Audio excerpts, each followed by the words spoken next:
Go ahead, gentlemen. Ready? Well, good morning to all on this Friday, June 19th of 2020. We are in an interesting time to say the least, but we are thankful for this day, thankful for the attention from you all. We've got a wonderful panel this morning. And just as a way of introduction, my name is Brandon Williams. I am the Chief Operating Officer and the Chief Legal Officer for the Steve Harvey Global Organization, which means I help run the organization, and I work close in hand with the foundation in terms of what they do and help with programs like this that I am most excited for. Today, the reason I announced the date June 19th, 2020, because it's a day that we are recognizing as Juneteenth.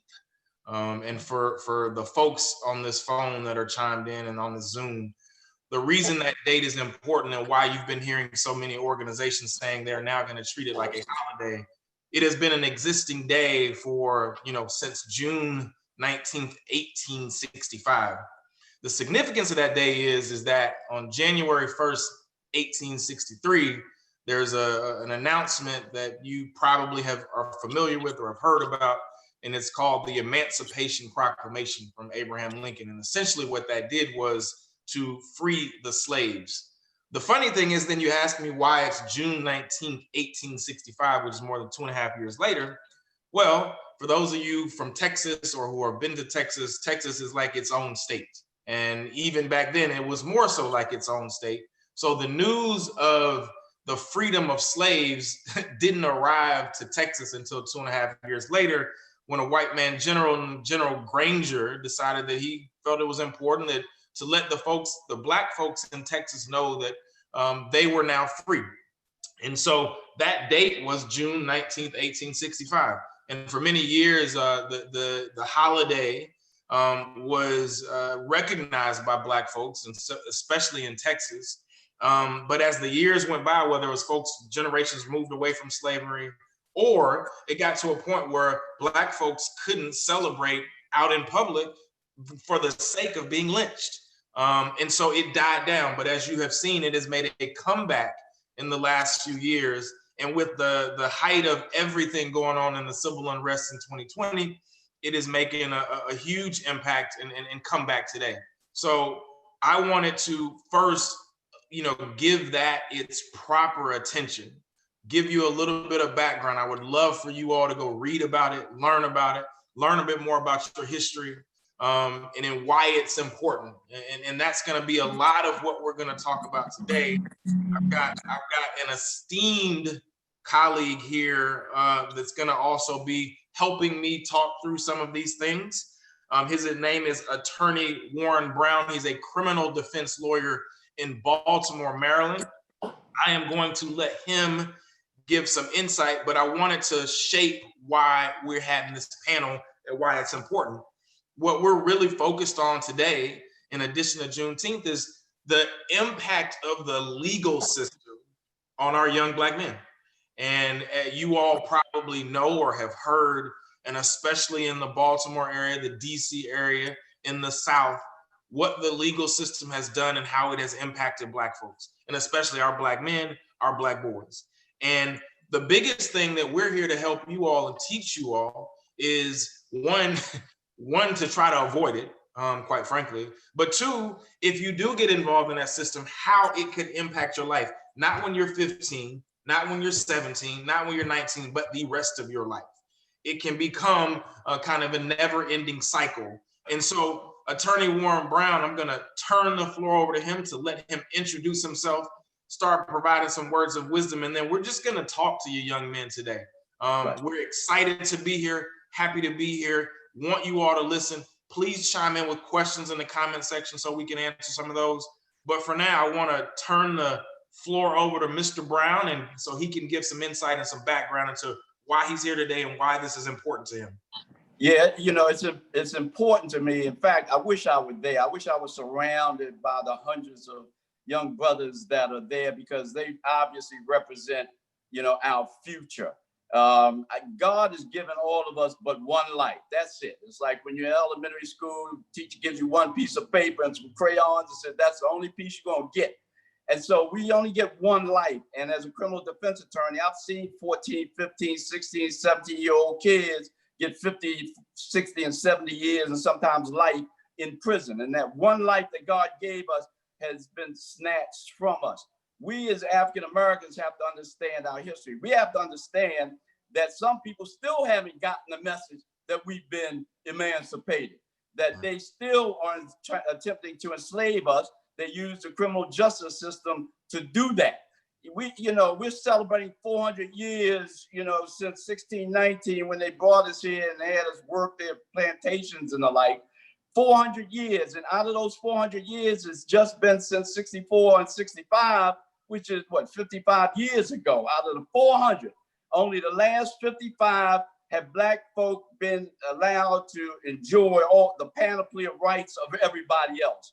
55 years ago, there were no Black mayors, even northern cities. There were no Black CEOs.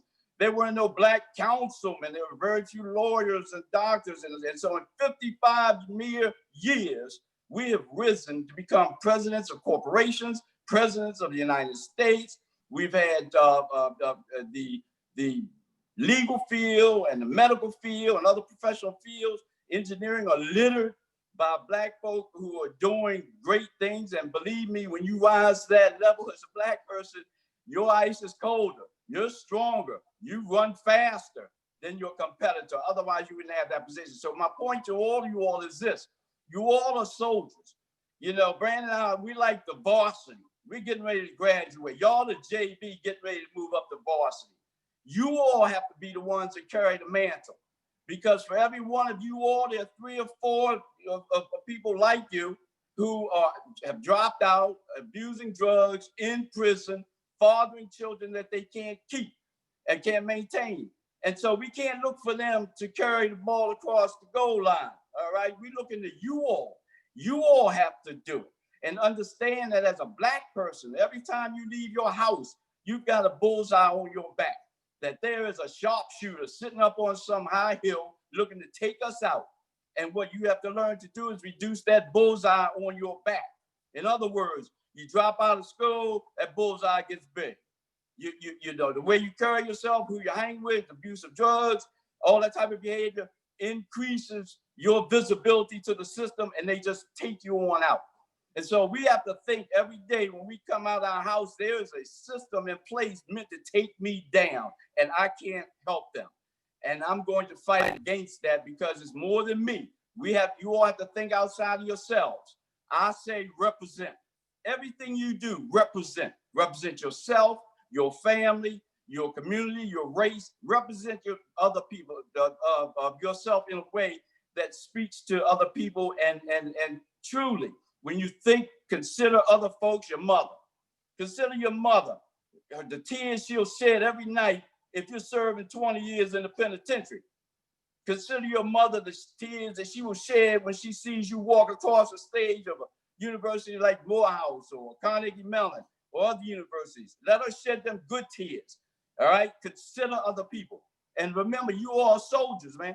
And this is a battle. This is a fight that we've been raised on for 400 years. And it ain't stopped, and it ain't gonna stop. And so we're relying on you all coming up from JV. We want to have a good season next year on varsity, but it's going to be up to you all. So Warren, I love what you said, and one of the things that I have been trying to not preach, but I want to teach to our young men is the confidence that they would learn if they knew their actual history and where they came from. And what I would always say to them, I went to Ghana in Africa in 2019. And one of the things that you do when you go to parts of Africa, and especially Ghana, because this is where the first slaves were taken away on ships in 1619 that Warren talked about, and they were brought to various parts of the world. But what you do when you go to these places and the ports that you see, and what's important to learn is the path that took some of your forefathers and your ancestors to United States. If you are a Black person in America today, somebody in your bloodline was tough enough, strong enough to make it through beatings, through rape, through taking of their wives. They were kings in Africa, right? What you're not told is what your lineage is. You're not told who you are. If you knew what your bloodline did to get here, they didn't make it by accident. They made it because someone decided, I'm going to live. Not only did they say that I'm going to live, they were willing to put up with the beatings. They were willing to put up with the lynchings. They were willing to put up with, I can't even speak the language in a place. And they went from that to where we are today. And so, yeah, you can be angry. You can be bothered about what the system is. But just know there were people that have done miles and miles of work to go from where we were in 1600 to today.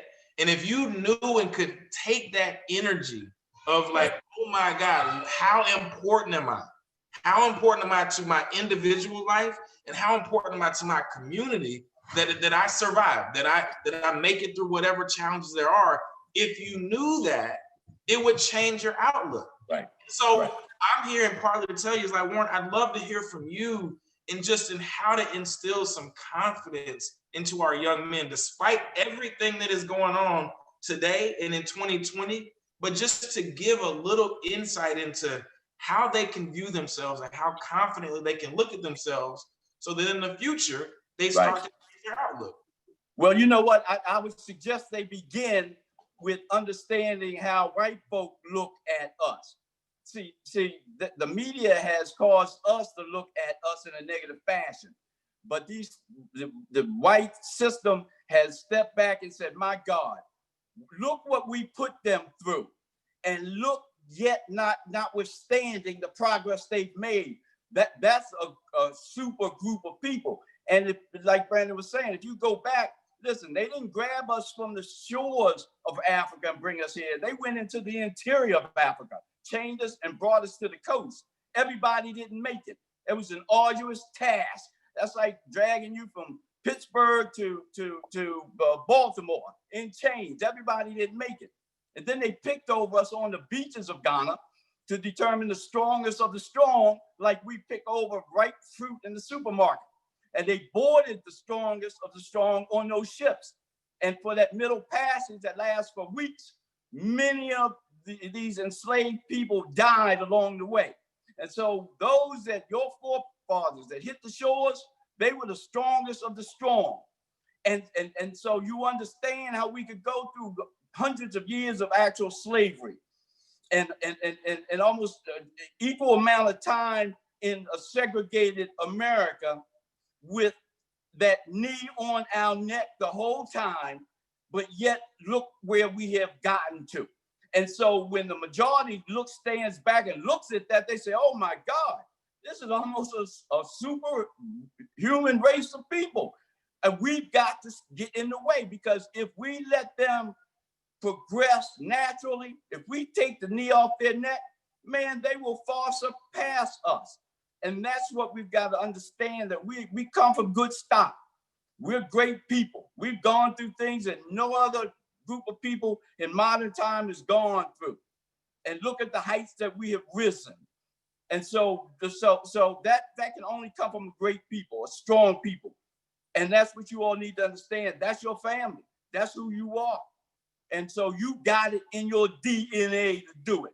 Their knee has been on, just think if their knee had not been on our neck so long, we would be running the show, and they know that. And so they're steadfast in standing in our way and putting blocks in our way. And we've got to be smart enough, we've got to be determined enough to get around those obstacles. And we've done it magnificently for hundreds of years. But the fight continues, and really you all are the ones that we're passing on, all of this to, and expecting you all to pick it up when I hand you that baton and you have to run that, the 220, you're going to do it, because you're not only representing yourself, you're representing all 4 members of that track team. You're representing the country that you come from or the community you come from. So you all are the ones, man. You all are, and that's why I say I wish I could be there, just to give you my love and encouragement, and say, don't let anybody talk you out of your destiny. God has a destiny for you, and man is not going to get in the way. The only person that can get in the way is you. So just, stay strong, understand your heritage, and understand that you come from good stock. If everybody in your family, guys, had been athletic, had played here, played there, that would be natural for you. It's in your DNA. And so the struggles that we've overcome, the lessons that we've learned, all of it's been passed down to each one of you from that slave that hit the shores of America back in 1619. You have a relative that hit the shores after having gone through all that I just described. That's your relative. That's a bad dude there. Absolutely. And so I love what you're saying. And I want to focus a little bit on how important, look, I love our Black sisters. I love our moms. I love our nieces, our aunts. But there is an importance about a Black man and what you all are going to grow up to be. And the reason the attack is on the Black man is because in the familial unit, no matter what anybody tells you, the father, the patriarch, the reason that Father's Day means something is because fathers are leaders. And the reason that you are patched into this call is because each of you in some way are leaders in your communities. You're leaders in your little groups and your little friendship groups. And so the things that are set up from the legal system, there's a reason when you go to court, 85 to 95% of us in the orange jumpsuits, they look like us. They look like our brothers. They look like our big brothers. They look like our little brothers.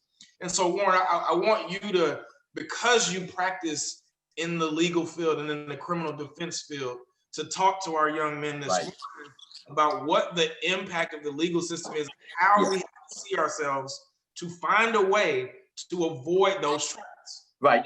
Yeah, it's very important because, again, history. So you go from 1619 all the way up to 1964, 65. During those 345 years, discrimination was legal. As a kid, there were certain places I could not go. Legally, I was prohibited from going to those places. It's only been in the last 55 years that has been abolished, that they cannot deny you based on your race, whether it's in education, whether it's in housing or employment. And so here's the deal.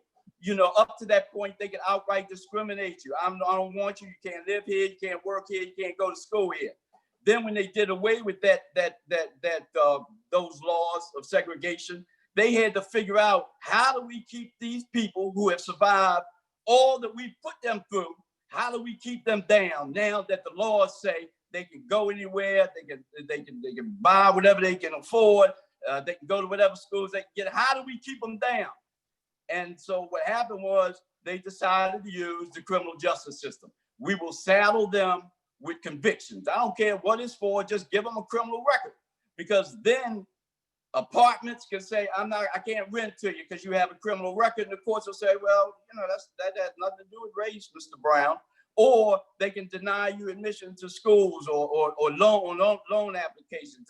So they have used the criminal justice system to do that. The drugs that have come in, the guns that have come in, all of that. And quite frankly, an aider and a abetter of that, I may step on some toes, is some of the lyrics in the rap music. It creates a mindset that plays into the system's willingness to saddle us with criminal conviction. And once they do that, then they can legally discriminate against you. And that's what the criminal justice system has done. It has been used to negate or stymie the progress that we made and that they knew we would make when they lifted the laws that allowed for legal discrimination and the like. And so now the criminal justice system has become almost like the overseer on the plantation. It rides herd over the Black people, keep them in their place, give them a criminal record. That'll really screw them up. And what happens is this: we talk about the Black fathers. When these men are arrested, get criminal records, can't get a job, then they can't support their family. Many of them end up in the streets because of that. And once they're in the streets, they pick up more charges, and their children grow up seeing them, not being able to get a job, seeing them in and out of the courthouses, visiting them on visitation day at the local jail. That's been driven into the psyche of this little kid, which potentially destroys their future. And so that's what the criminal justice system has been designed to do ever since I'm sorry. Did I lose you all? I'm sorry. You're here. Okay, ever since 64 and 65. And that's what I'm saying. We've got a bullseye on our back. When you come out the house, understand there's a system in place designed to take away the rights that you've been given. And you can't play into that. Absolutely. So we've got, we could talk for hours, quite frankly, but we've got about 5 minutes. I would love for one or two of you all, if you have a question, if you want something answered, or you got a question for myself or Mr. Brown, please take your thing off of mute and ask it. We've got a few more minutes before we wrap. So does anybody here have a question that we can answer, or that something that you want talked about? Because if not, I'll just keep going. I have a question. Is that Kalapo? Kalapo. Kalapo, yes, sir. So I'm just concerned if you have ever experienced or seen a injustice happen for a white person, just like in the courtroom.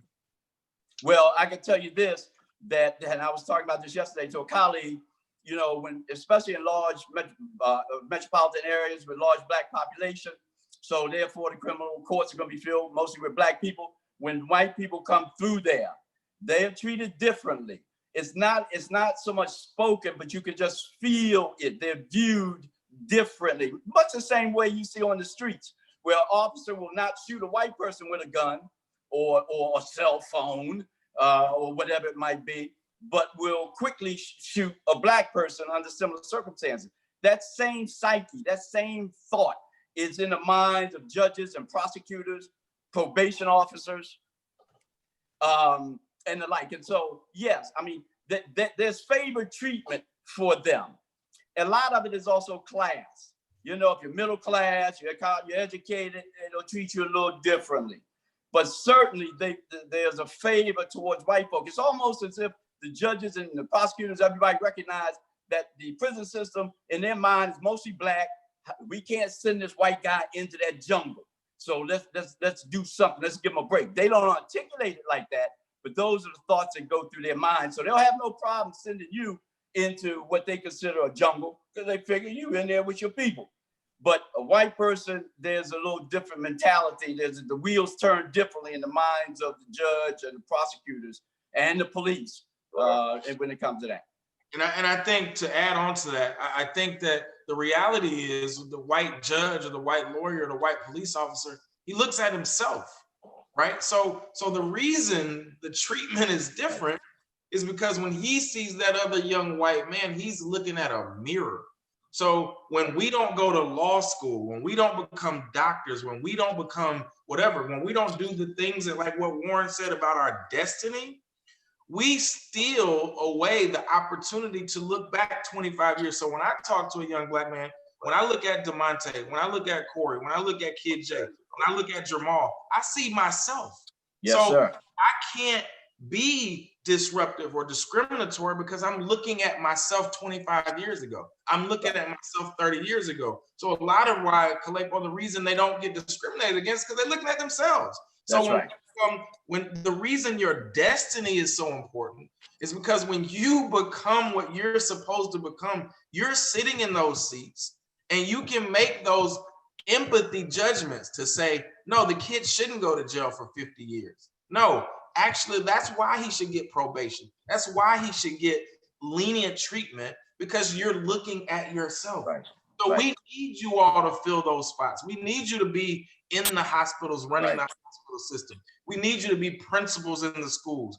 We need you to be everything that you're destined to be. We need it. That's why we're here today. That's why it's important. So we got like 1 more minute. I know we got a bunch of questions. We could go on for hours and hours. But Warren, I want the guys to hear from you. Closing remarks, 1 minute before we get ready to hop off. Yeah, real quick, man. Listen, I love you all. I mean, you are me and I am you. I'm sitting here, you can be sitting here. Keep in mind, remember, don't just, willy-nilly go out into society. Understand that when you go out as a Black person, that you gotta have your eyes open and your ears open, and you're observing what's going on, because what you're protecting is your future. You're protecting the future of your offspring. You're protecting the future of your race when you go out. And so you're the leaders, man. If it ain't you, who is it gonna be? I can't. The junkies on the corners are not gonna get it done. The white folks, they not gonna get it done. You all are the ones that we're relying on. You can't drop the ball. You got to think outside yourself. Most importantly, in everything you do, represent. Represent your mama, represent your papa, your siblings, your race, your church, your community. Represent. So we've got a little bit more time. I've been told we're going to give a few minutes. So Kid J, I heard you had a very important question. We want to hear from you. So let's go, brother. I wanted to ask you, is it true that if us as Black males or as a race, is it true that if we get pulled over, we can call this our superior if we feel like we're in danger? When you say call you mean the officers? Yeah. Superior? Yes. Yeah, well, listen, here's the thing.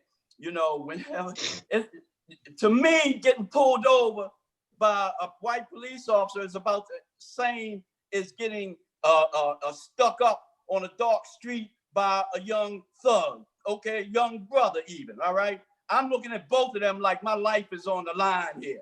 If I don't think through this thing, I'm gonna die. I'm not gonna buck. I'm not gonna be wolfing at the guy, the thug with a gun, because that ain't wise. With the police officer, I'm treating him the same way. I'm trying to figure out, how do I get out of this situation? Okay, I tell young kids, when you get your driver's license, smile when they take that picture, because whenever you get pulled over, you hand that license to the officer, he looks at it or she looks at it, they see a smiling face. It tends to disarm them a little bit. So my point is, you shouldn't have to think like that. But like I said, we have a bullseye on our back. You gotta think like that. You can outthink them. You may not outmuscle them, but you can outthink both this cop and the robber. You can outthink them. And so that's what you've got to do. So yeah, you can ask, I want to talk to your supervisor. That ain't going anywhere. That's not gonna go anywhere. And so you just have to work your way through it, understanding I want to get out of here. I don't want to get shot and killed. Well, good deal. So thanks for the question, Kid J. So Warren, I've just been informed for the young men on Sunday, you're coming back, giving a message to our boys again, message to my sons. I appreciate everybody today. I wish we had 15 hours to do this, but there is another absolutely informative. Charlemagne the God is here. We're going to turn it over to him next. I appreciate every young man that's here listening. Again, I could talk for hours. I hope that Sharon and Hannah give my information. I want to hear from you when you've got questions, when you're concerned about things. I will be available. You can take my email, respond whenever. But I'm just here to tell you all, it's up to you. What Warren said is your destiny, the next generation and the generation after that is dependent upon it.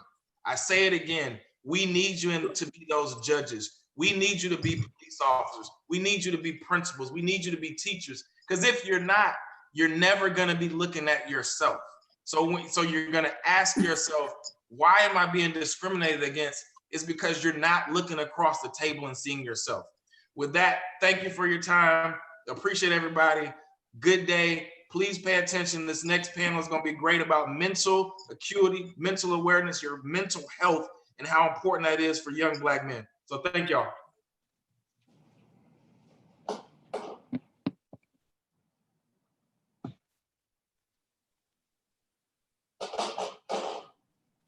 For our next session, we have a featured speaker, Charlemagne the God, New York New York Times bestselling author and radio personality.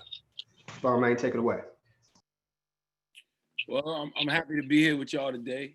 You know, it's a blessing to be a blessing and to be here to just talk to you, young brothers.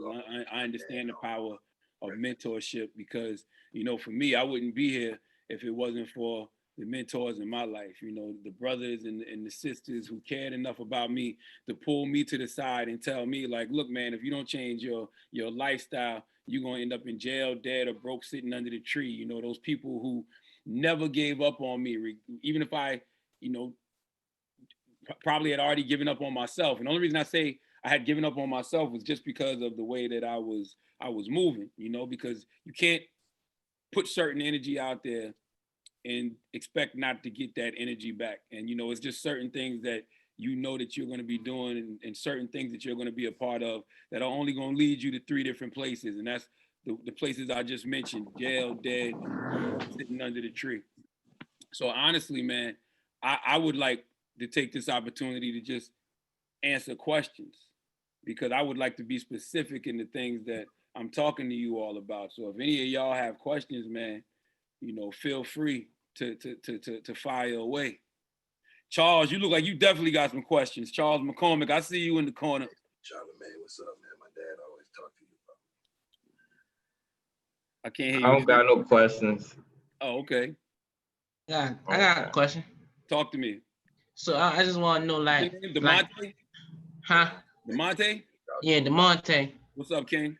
What's up? I want to know, like how, like growing up, like, cause I read your book for real, like, and I want to know, like how did that, like, how was you able, like, to go, like, going through everything that you've been through, like, how was you able to just, like, to push forward and, like, to be able to be as successful as you is now today?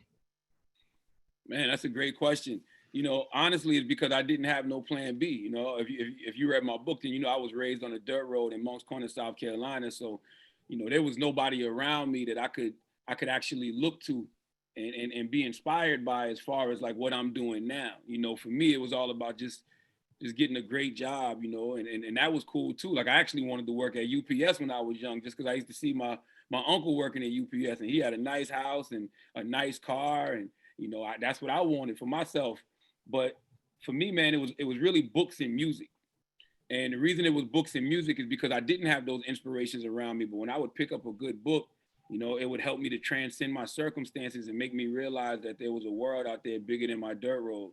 You know, when I used to listen to, you know, certain records, and whether it was listening to Biggie Smalls talk about what was going on in, you know, Brooklyn, or Trick Daddy talk about what was going on in Miami, or Tupac talking about what was going on the West Coast, that let me know that there was this whole, you know, big world out there that I hadn't even, you know, begin to explore.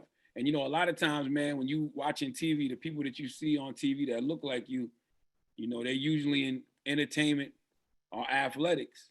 So like a lot of kids in the hood, I wanted to rap because I was like, I thought that was the way out of the hood. You know, let me get in this recording studio and spit some bars. And, you know, my good plan wasn't God's plan for me. But being in that recording studio, I met a radio personality named Willie Will. And he was working at Z93 Jams in Charleston at the time. So I just asked him, I said, yo, how did you get into radio? And he was like, yeah, I went down there and I got an internship. So that's what I did. I wasn't in school or nothing, but the times were different back then. It was 1998 in Charleston, South Carolina. So you didn't really have to have, you know, you didn't have to be in school. But I went down to the radio station, and being that was such a positive environment, and being from the environment I come from, where I was sitting on my dirt road, selling crack, in and out of jail, getting in trouble, to be in that environment, it just felt like I was doing something really, really positive with my life. And I was making my mama smile. So I was like, you know, this is where I want to be. And so I went from working in the promotions department to getting the opportunity to be in programming and being on the air. And I just said to myself, man, I don't care if I'm going to make $30,000 a year for the rest of my life. I love doing this, meaning I love doing radio. So it wasn't even about the money or trying to be super successful. I just found something that I love to do. And so I stuck at it. So that's what I would encourage any of y'all brothers to do, man. Just find something that you love to do, something that makes you happy. And it don't have to even be nothing, you know, in the entertainment industry. Because I think we live in this era where, you know, we're too super obsessed with celebrity. You know what I'm saying? People think you got to be some sort of celebrity or you got to be famous in order to be successful, and that's not the case at all. You know, the older I get, and the more my circles change, you know, I'm building with the 6-7 figure attorney, the 6-7 figure doctor, you know, a brother like Robert Smith, who y'all can Google, who's a multi-billionaire black man, you know, and they not in entertainment. So when you start to, you know, get around people who are doing different things, your mind opens up. I wish I had done that earlier. If I would have done that earlier, I would have been exposed to more people like that, and I probably would have fell in love with something else. Who knows? I mean, I'm clearly doing what God wants me to do, but I just encourage all of y'all to, you know, don't be afraid to ask questions to anybody. And if you see somebody that's being successful, man, you know, just ask them how they got there. Simple as that. I have a question. Steven, what's up, my brother? All right, so I wanted to ask you like about fear. So like, are you afraid of the like so and like in the neighborhood that you are now, like you know how like majority black neighborhoods how you used to be in? Like, are you afraid of how people see you now in the neighborhood you live in? God damn, that's a good question. Man, that's such a good question because yes, and I'll tell you what scared me. Because you know that's your thought process, right? Your thought process is you get successful, you get some money, you go get you a nice house in a nice neighborhood, and you know what is nice? Nice usually equates to wealthy and white, right? And then you know when I first moved over here, it was like it was 2016. I'm about to move again actually, but I first moved over here in like I'll give you two examples.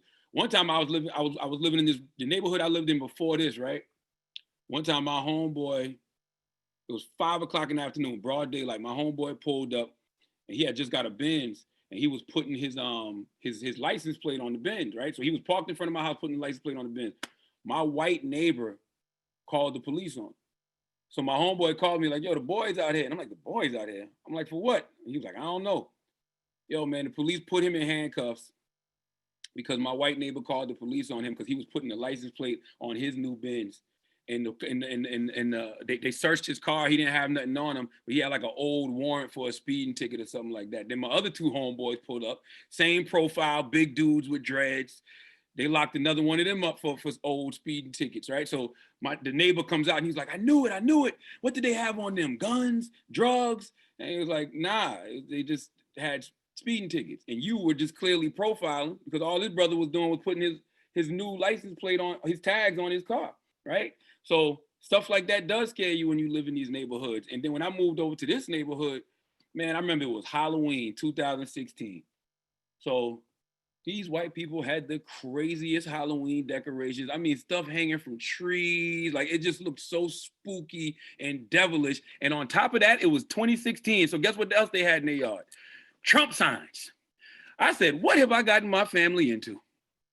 I was terrified. So yes, you do still have that same anxiety as a black man in America because you know, regardless of what your situation is, in this neighborhood, you probably still not welcome just because of the color of your skin. So yes, that was a great question. My anxiety still plays tricks on me. Charlamagne, I got a question. Kid J. So, what would you say to somebody who's trying to make it in music without the violence? I would say you're necessary. I would say you're needed. You know, I would tell you that, you know, black people are not monolithic, you know, and if that's not your experience and that's not what you want to rap about, then don't rap about that. I mean, I think that one of the worst things that our generation, because I come from a different generation than y'all, I grew up in the 90s. You know, the 90s was a generation that glorified everything that was wrong with our culture. You know what I'm saying? We celebrated the drug culture. We glorified the gang culture. You know, we talked about killing each other 100 miles per hour. And 95% of everybody that was doing it was lying. So all they was doing was misleading the youth, you know, and leading y'all to do a bunch of things that they weren't even doing. Because guess what? If they were really living that lifestyle that they were living, guess what they would be? In jail or dead. And the rappers that were really out there active doing that, sadly, a lot of them, you know, got taken away from us early. And even if they weren't active out there doing that, they got taken away from being a little bit too close to it. So I really appreciate the rappers of the last 10 years. You know, I appreciate the Kendrick Lamars, the J. Cole's, the Drakes, even though I used to clown Drake, you know what I mean? I appreciate him not being on that, you know? And when I did clown him, it was because he got on that for a little bit, talking about catching bodies and stuff. And I'm like, bro, that ain't you. Go take your bubble baths and with the lavender in it. That's beautiful. That mindfulness. I love lavender with bubble baths now. You know what I mean? So the Rhapsodies and the Wale's, like, yo, man, I salute them for truly being themselves. Because all I want anybody to ever do is be themselves, Kid J. Because at the end of the day, when you wake up in the morning, the easiest thing to do is be you. So if you want to wake up in the morning and talk about whatever you did that day, you can make that sound dope. You can make brushing your teeth sound dope if you're really nice with it. So violence, that's not even, that it's good that you don't have no violence in your music. That shouldn't even be part of your equation. Like, don't even get caught up in thinking that's what makes music good. No, if somebody's rapping about violence in their music and that's really their experience, that's what they've seen, that's what they've done, I don't have a problem with it, right? Especially if they're letting people know the consequences of their actions.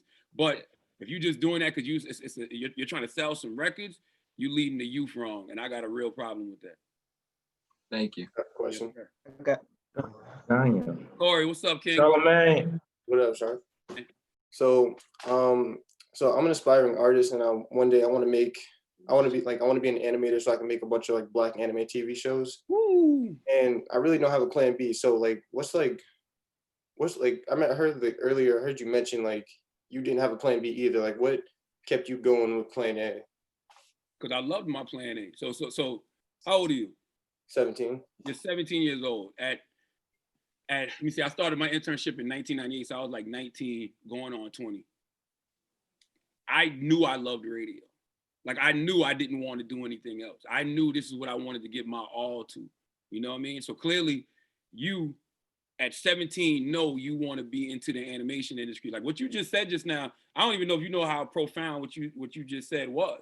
Because literally, I'm on the phone, you know, because I got a couple of animated projects coming out, and there is such a need for that. Oh no, I'm gonna tell you something. I was listening to Kobe Bryant yesterday, God bless the dead, on Jay Shetty's podcast, because you know that's what Kobe got into. Kobe got into the children's books, and he wanted to work on animation, and he was talking about the lack of diversity in that field. You know, he was talking about the fact that they don't have not just Black characters or diverse characters, but even Black animators. So you're so needed in that environment. And the fact that you know that's what you want to do at 17 years old, sky's the limit for you, Corey, because you already found something that you love. All you got to do is just, you know, keep at it, you know, keep working towards whatever that dream is, whatever that goal is. And I already know that whatever opportunity you get at an animation studio before you build your own animation studio, you're going to love and appreciate it because you love animation.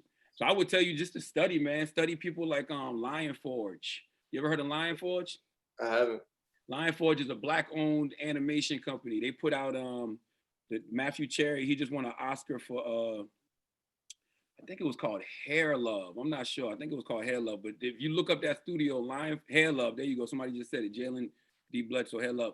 If you look up Lion Forge, they're a Black animation company.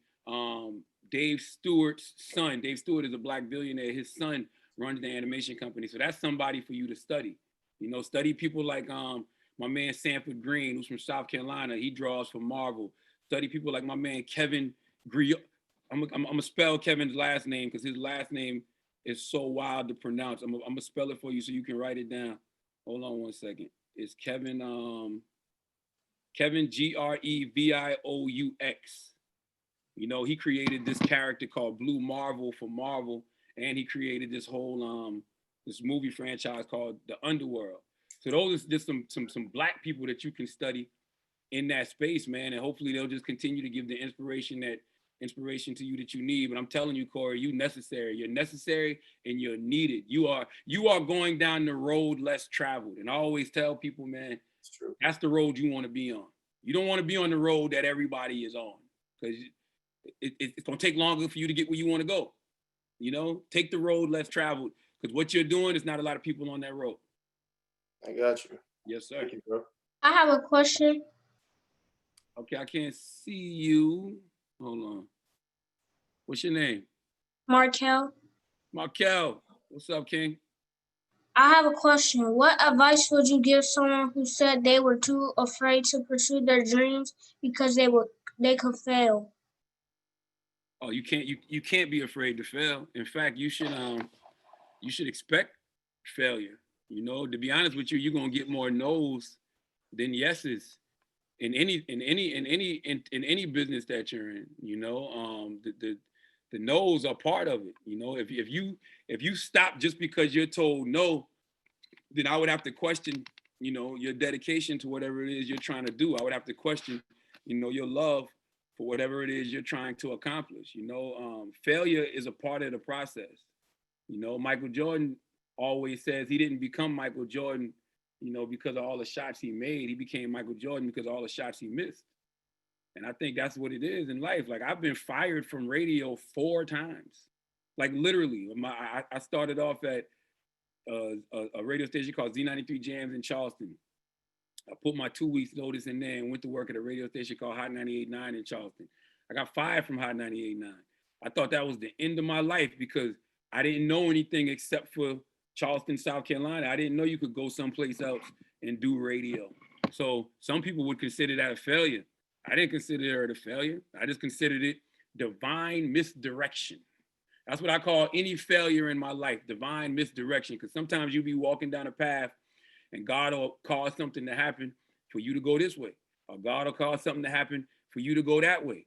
You just got to trust that that is the direction that you're supposed to go in. So I wouldn't look at anything, you know, as a failure. Just look at it as, you know, that's not what God had planned for you in that moment.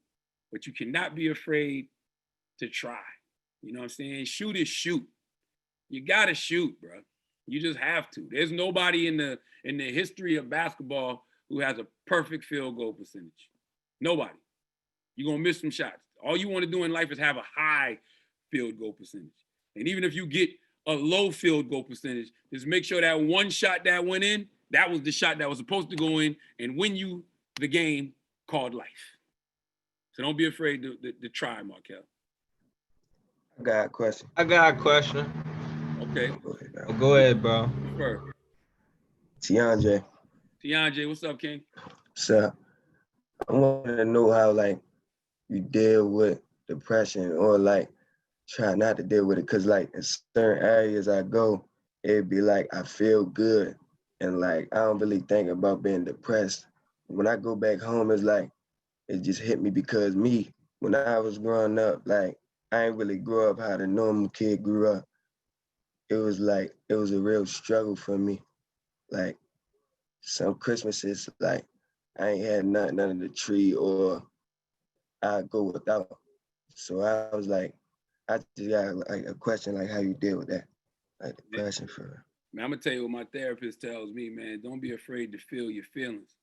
You know, a lot of times when you grow up in a certain environment, you know, they tell you to suppress your emotions. You know, they tell you to suppress your feelings because you know how it is. You can't look weak out. You can't look weak in the streets. You look weak in the streets, you fool.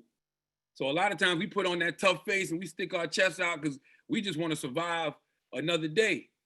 But man, at the age I am, and I would tell all y'all young brothers, don't be afraid to feel your feelings, man, because you will drive yourself crazy trying to suppress, you know, what you're actually feeling. Like, depression is a real thing. You know, it's just not a place that you want to stay in. You know, having anxiety is a real thing. You know, you just got to sometimes sit down and tell yourself, like, man, you know, these thoughts I'm having, these feelings I'm having, they're kind of irrational. You know, so let me take a few deep breaths and get back to center. And, you know, when you come from, like, when I go home to Moncks Corner, South Carolina, I get depressed sometimes too. You know why I get depressed? Because it's a lot of people that I grew up with who still doing the same things that I was doing when I was a kid. So now they 30-something years old, 40-something years old, and they really washed up. Like my dad said, broke, sitting under the tree, or in jail, or dead. And you'll have like survivor's remorse. And if you got a couple of homeboys that got killed like I did, then you'll be thinking about that too. So that depression is natural, I think, man, especially when you are a black man in America. Like I've been depressed all week. You know why I was depressed? I was depressed because I had a homegirl commit suicide last Wednesday. You know what I mean? And it's just like, damn, that's my people's, like somebody I talked to every other day. And I knew she was going through things. You know, we had sent, you know, a welfare check to her crib at one time, but the police wouldn't even go because they were like, she's not in no imminent danger. And I'm just like, yo, you're just gonna wait till something happens to her? And now look, a few months later, she's no longer with us. So it's just like, that happens, but then the world keeps moving.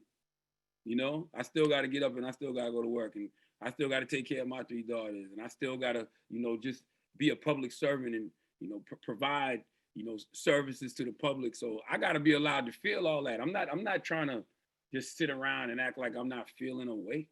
So I would tell you, man, don't be afraid to feel your feels, and just know that there's resources out there to help you with that. Like, you can go sit down and talk to a therapist. You can talk to a counselor. You can talk to, you know, just a mentor. Like, pick up the phone sometime and be like, bro, I'm not okay right now. Cause it's okay to not be okay. Don't hold none of that in. Yeah, but like, yeah, I got a few people like that I can talk to. There's like certain areas for real. Like, I don't be with them 24/7. That's why I like. You got a smartphone. Yeah. You can do teletherapy. You can pick up the phone and call somebody. Like, I would have much rather my homegirl picked up the phone and called me in that moment, as opposed to, you know, maybe letting a temporary feeling cause her to make a permanent decision, you know. And that's what I would tell any of y'all. Don't let a temporary feeling cause you to make a permanent decision. You know what I mean? We all each other's tribe at the end of the day. Like, we really do got to look at each other all as family. I don't want anybody to ever think that they're alone. You cannot be alone in a world where it's 340 million people in the country that you're in. Like, there has to be somebody, you know, you can reach out to. And like I said, just dump it all out. Like, just express it. Like, don't be afraid. Just don't take it to social media. Because you get on social media and you be like, yo, I'm not feeling well today. Next thing you know, you got 100 people telling you to kill yourself.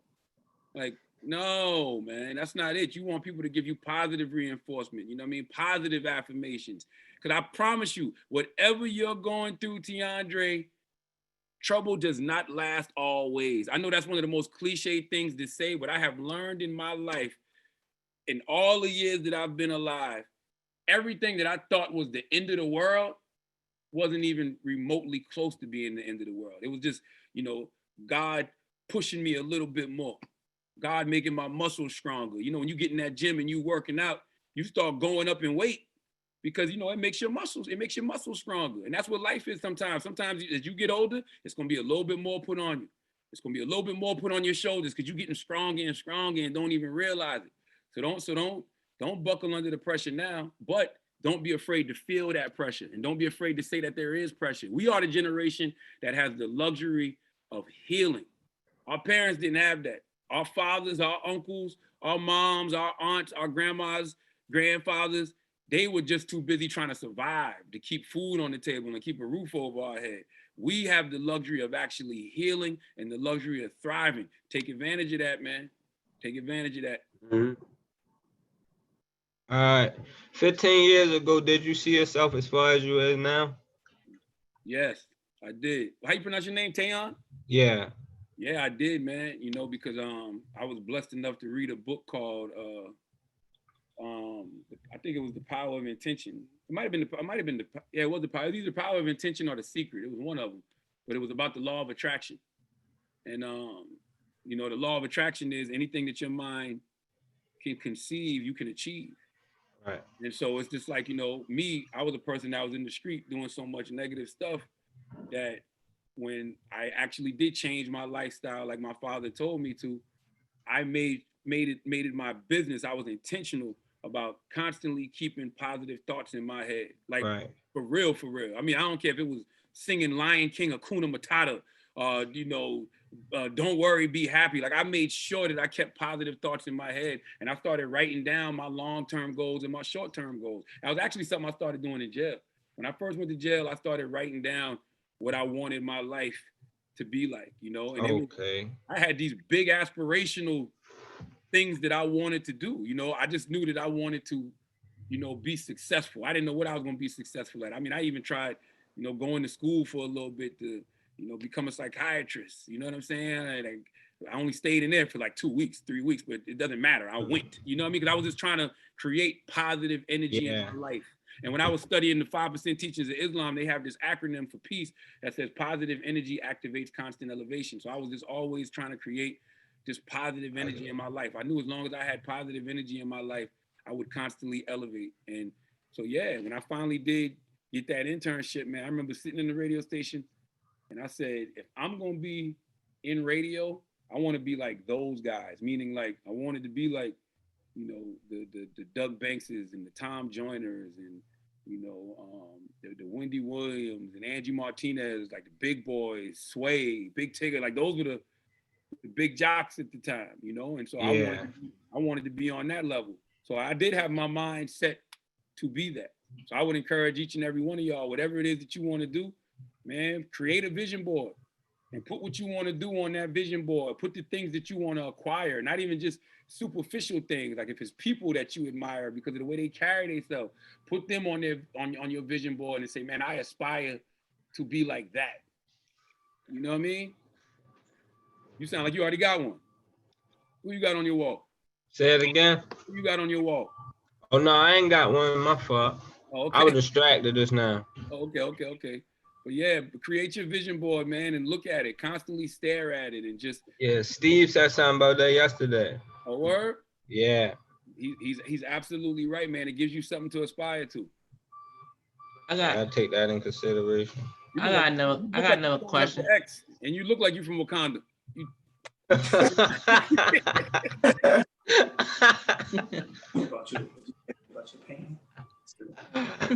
What's good, DeMonte? I got another question. I want to know, like actually, like during like your childhood, for real, like one of the darkest times, like what would you tell, like now today, what would you tell that version of you? Same thing I just told y'all, man. Trouble don't last always. You know, like literally those times where you think you at the very bottom, those times where you think, man, this might be it. Like when you feel those walls closing in on you, it's just like, nah, that's just another chapter in your book. Literally, I got 2 books now. I got two New York Times bestsellers. Because literally every single experience I've ever been in my life, whether it's so-called good, so-called bad, I just learned from, you know, and being that I learned from it, I use that as lessons for y'all, you know, because I was always taught that a smart person learns from their own mistakes. A wise person learns from the mistakes of others. You know, like Jay-Z said, Jay-Z once said, Hov did that. So hopefully you don't have to go through that. See, I'm not the type of person, I don't have to put my hand on the stove to know that it's hot. If you tell me that stove is hot and you've already put your hand on it and burnt your hand, I'm gonna trust you. I don't have to go through that. And I think that that's what I'm here for. And I think that's what any elder is here for. Anybody that's older, you know, than the person he's talking to. I'm here to share my experiences to help you not make those mistakes, you know, or to give you the game to get on the right path. So that's what I would tell you, man. Anything that y'all going through right now, trust me, it's just gonna be chapters in your book at the end of the day. And it's just gonna be something you use in the future to raise up the next generation. Because you know, I'm from Baltimore, and like growing up in Baltimore, like times like stuff get hard, and like it's hard to like to cope with it and shake it. Like last year I lost 10 childhood friends like within a year. Like guys that I used to like stay over the house and stuff, and it still bothered me, and it's like hard to shake it. Like I think you should be I don't even know. I think you should be saying to yourself, I lost 10 childhood friends, but I'm still here. So that means I must be here for a reason. You know what I mean? Like I lost 10 childhood friends, but I'm still here. So God clearly has a bigger purpose for me. You know, I lost 10 childhood friends, but I'm still alive. I'm still breathing. As long as you still breathing, you know, you still got a chance. As long as you still breathing, you still got a chance to achieve something in life. So I wouldn't look at it. I hope you're not looking at that and saying, yo, I'm next. Nah, you should be looking at that and saying, I'm still here for a real reason. So I got to represent for them. I got to represent for my 10 childhood friends who didn't make it. That would be my mentality. That would be my mindset.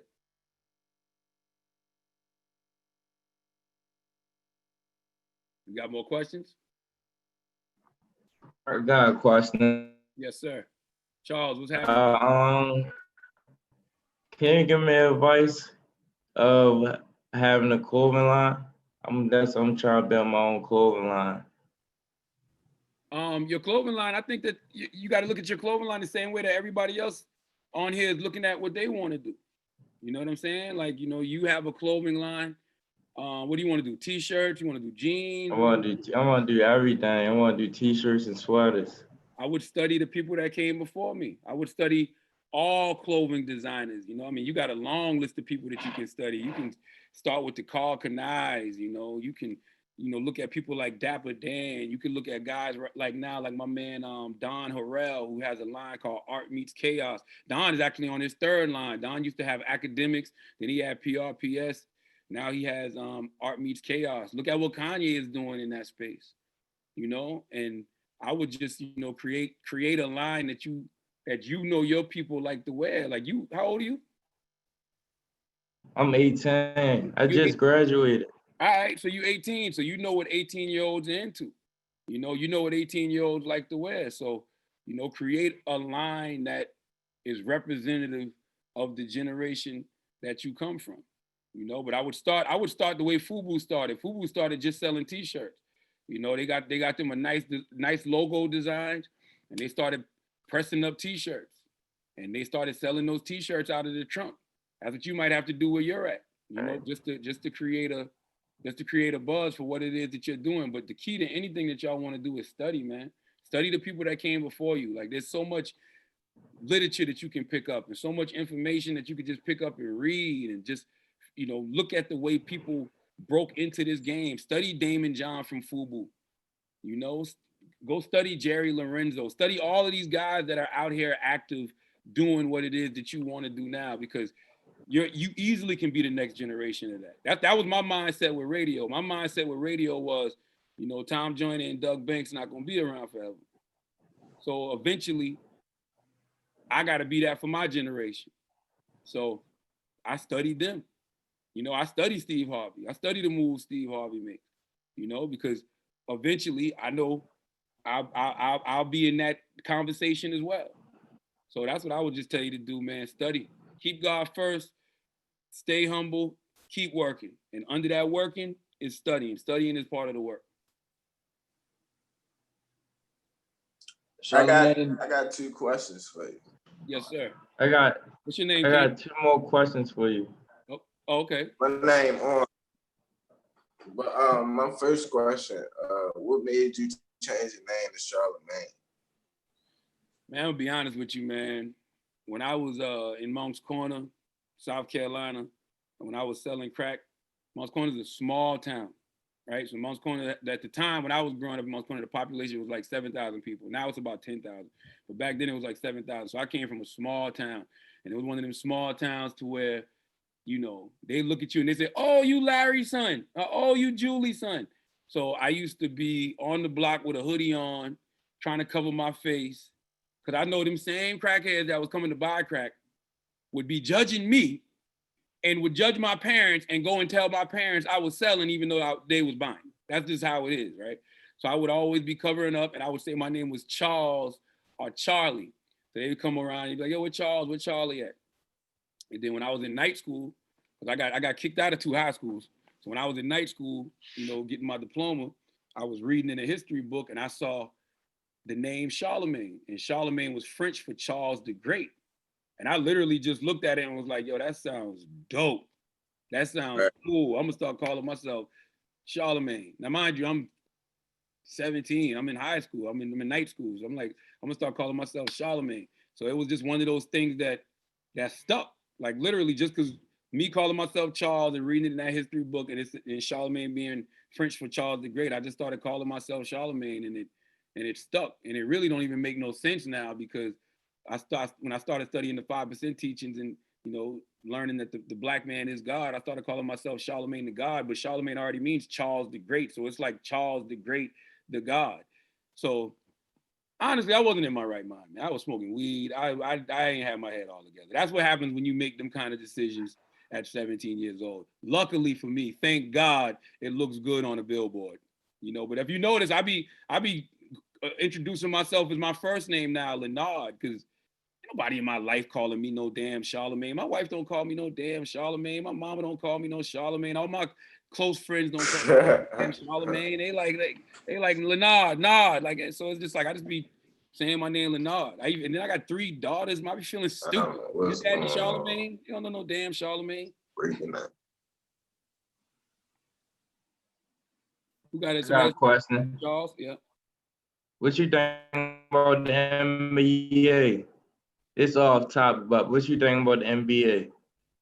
About what's going on right now? Man, I think if them brothers want to get back to work, they should be allowed to go back to work. I think I don't like people saying that the NBA would be a distraction from everything that's going on right now, because Black people have been walking and chewing gum at the same time in this country forever. And during the civil rights movement, there was professional sports being played. And there's always been athlete activism. And there's always been protest through sports. Like some of the greatest social justice movements of all time, you know, social justice images happened in the sports world, whether it was, you know, John Carlos and Tommy Smith at the Olympics with their fist up. You know, I can't remember exactly the year. I don't know if that was 64 or 68, but it was up there with their fist up, you know, or whether it was, you know, Muhammad Ali being a boxer and being away from boxing for 3 years and taking a stand saying, yo, I'm not going to fight in the Vietnam War, you know, and more recently, Colin Kaepernick taking a knee. Like that is the biggest symbol of social justice that we have out here today. Everybody's taking a knee. And we want Colin to get back in the league. So I don't know how we're going to sit here and tell NBA players, no, you shouldn't go back. It's a distraction. But then at the other side of our mouth, we'd love to see Colin back in the NFL. It don't make any sense to me. I think that we can do both. And I think those brothers can go in the NBA and continue to highlight the movement. Like you think about one of the pictures that they were posting over the past 3 weeks. It's LeBron James wearing the I Can't Breathe shirt that he got made when Eric Garner passed away. You know, not when he got passed away, when he got murdered. So it's just like, yo, we act like we can't do both. Like, it's not going to be a distraction. Why would it be a distraction when we have been doing that our whole life? Not to mention, NBA players ain't on the front lines when it comes to getting legislation changed, and NBA players aren't on the front line when it comes to leading protests. Like, let LeBron James do what he does, and let Tamika Mallory do what she does, and everybody support each other. Right. Like, I don't understand that logic. I really don't get it. Why they say that'll be a distraction. It's weird to me. Hey, guys, we got time for one more question, and then Charlemagne, you can give your closing remarks. Okay. Kid Hey, J.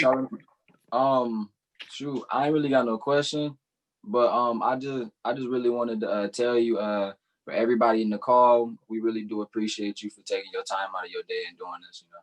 Man, I have to do this. And the reason I have to do this is because somebody did it for me. You know, people like my man, Dr. Robert Evans, you know, people like, you know, George Cook, people like my father, Larry Thomas McKelvey, like, you know, these, you know, my daddy, of course, we can sit here and say he was supposed to be doing that, but we all know that no father has the obligation. Like, a father can bounce. A father don't have to be in our lives, you know, but he was in my life, you know.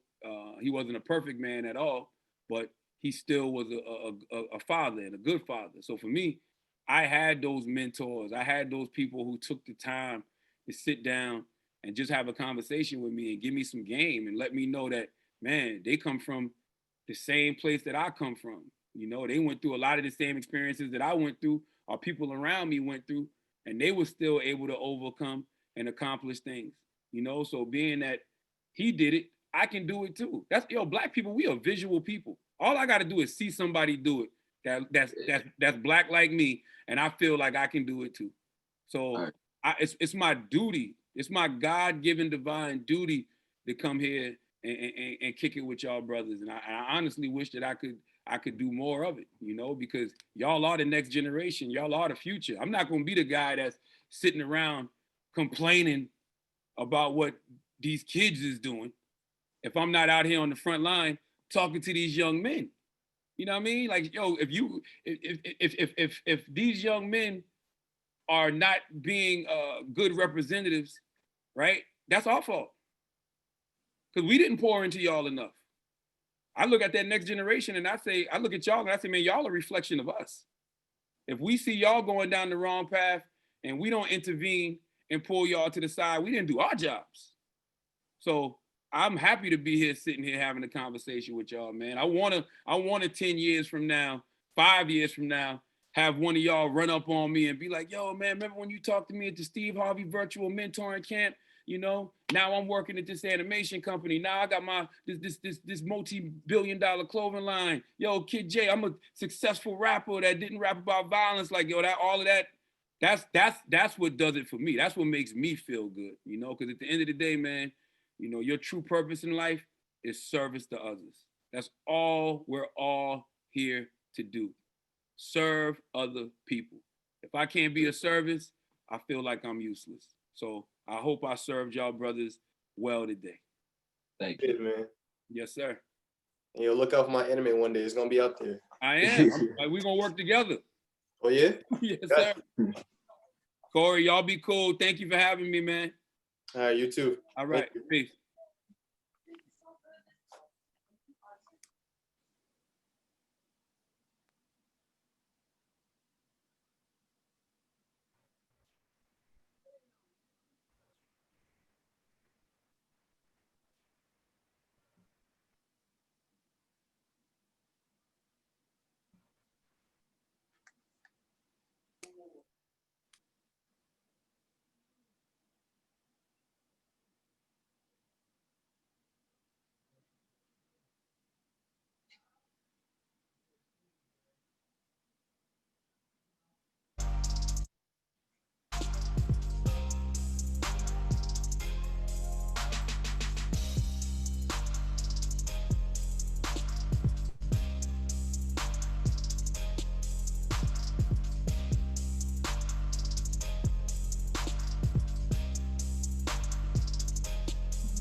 For our next session, we will have Job Readiness presented by John Casablancas.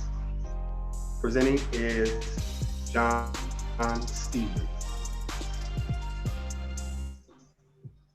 Hello, everybody. How are you doing today? Welcome, and I'm glad to be here to talk to you. I'm here representing John Casablancas, and what we're going to talk about is job readiness and job preparedness.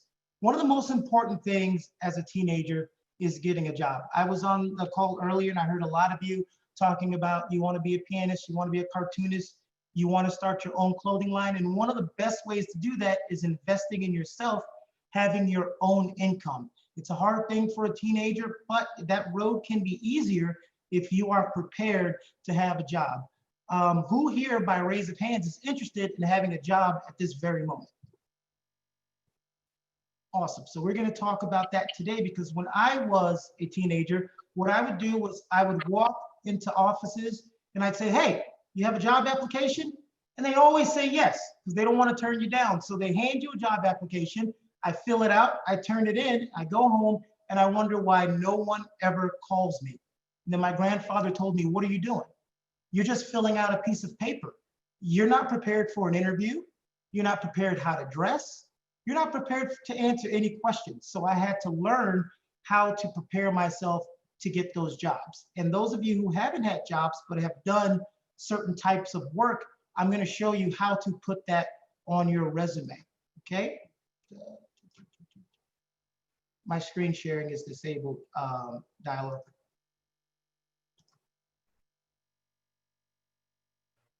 Go ahead and try again. Thank you.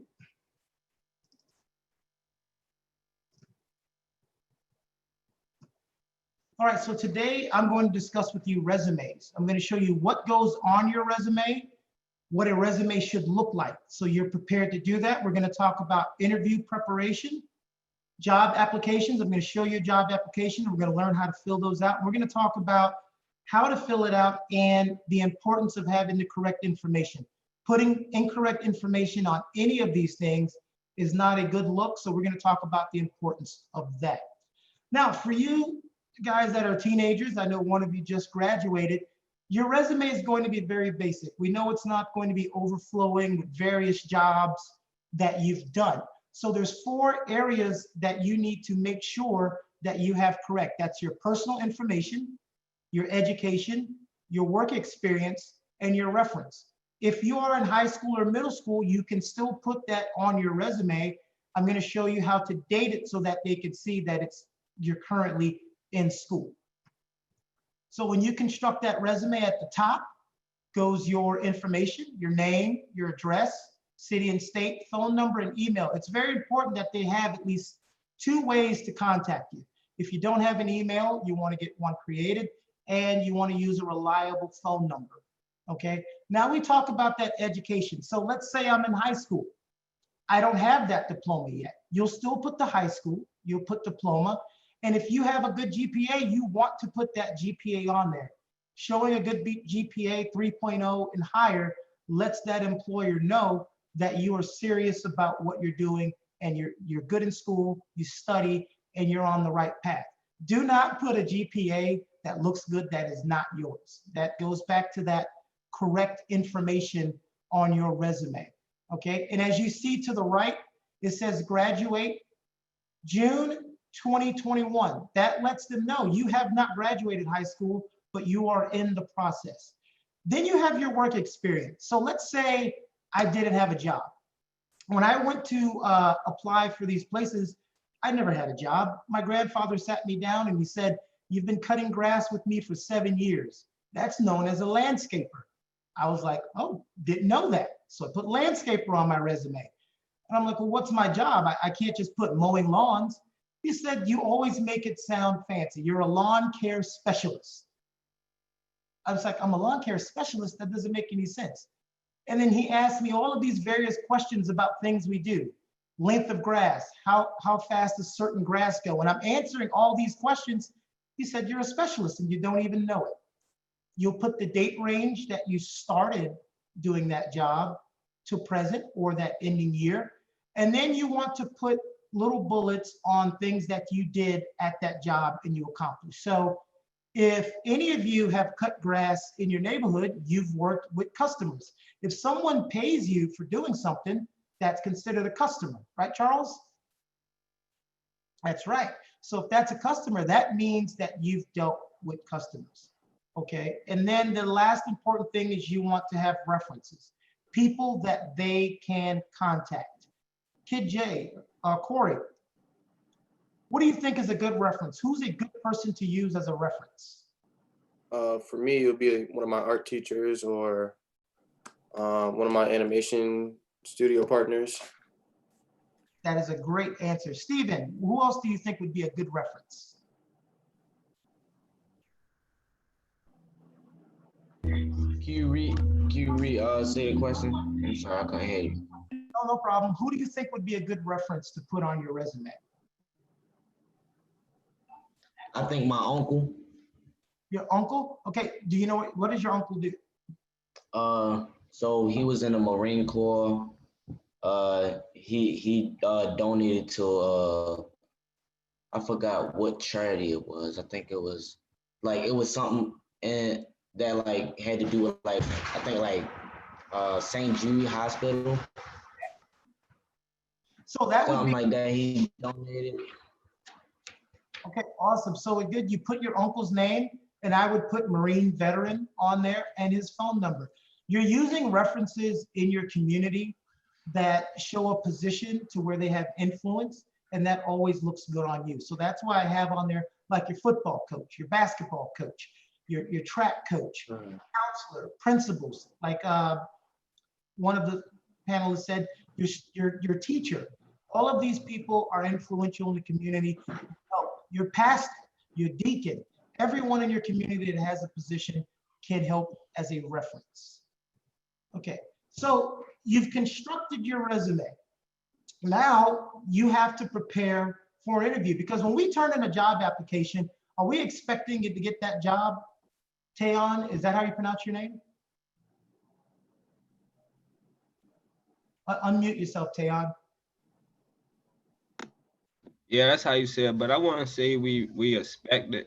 Like we shouldn't really be so sure. Like we should. I don't really know, but we really shouldn't expect it up, right? Okay, that's a good answer. That's not a wrong answer, but I'm going to tell you this. Never assume anything, but Right. anytime I apply for something, I'm expecting to get it. You know why? Because you always have to think, I'm the best person for this job. That's why I applied.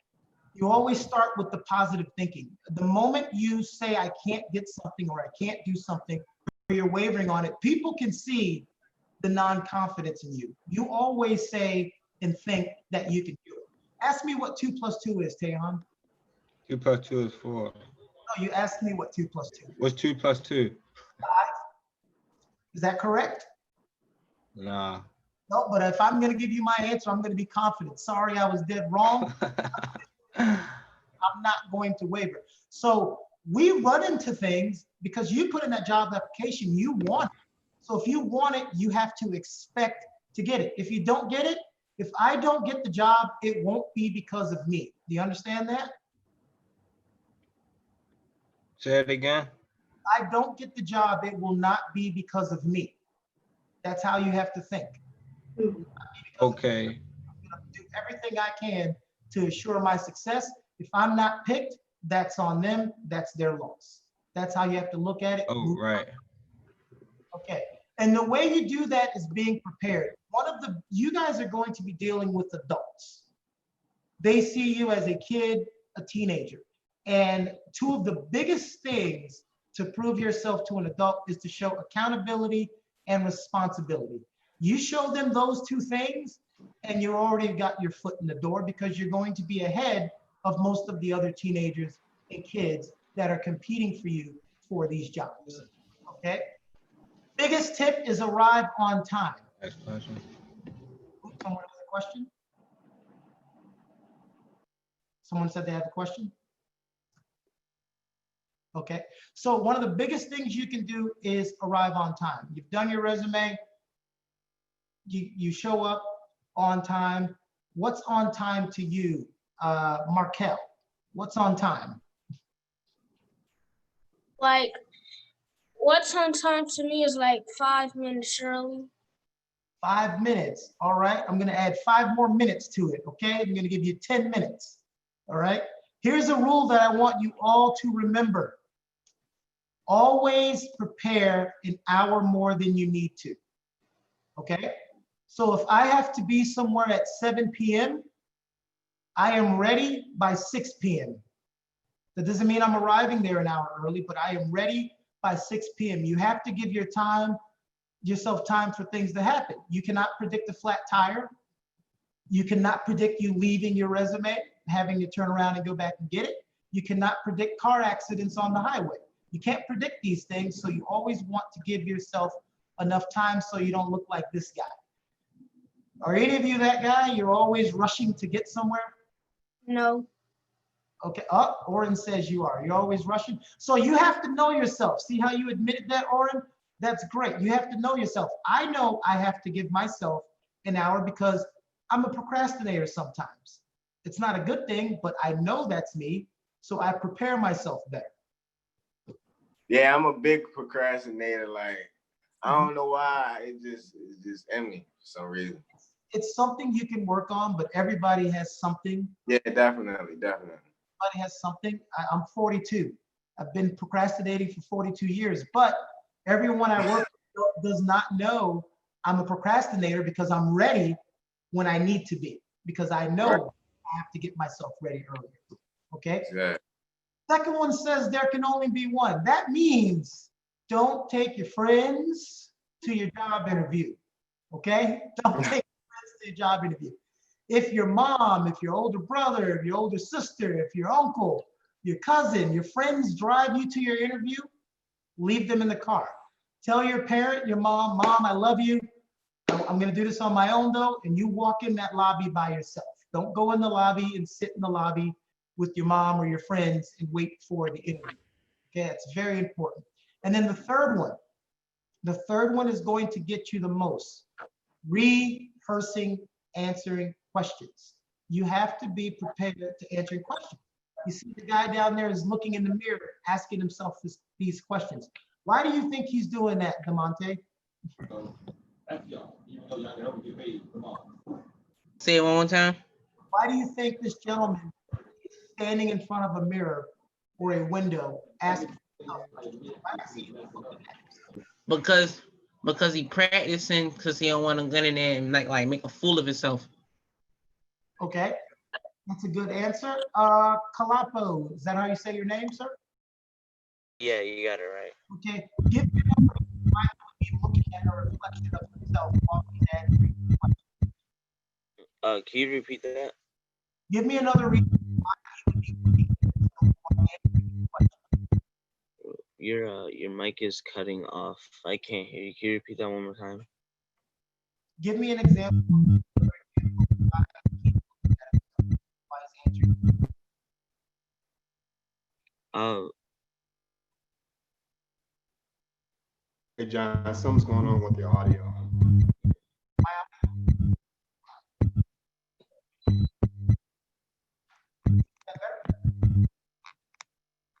Okay, I think it.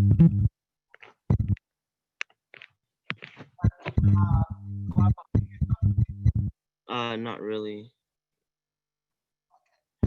So one of the reasons why he is looking at himself is because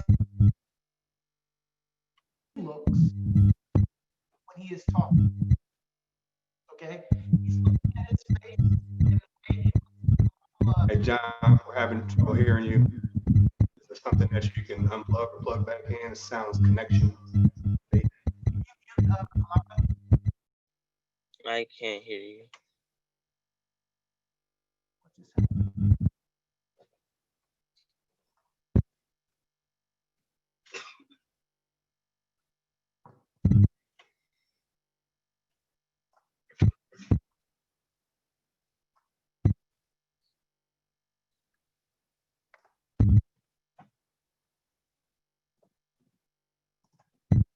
It's John, my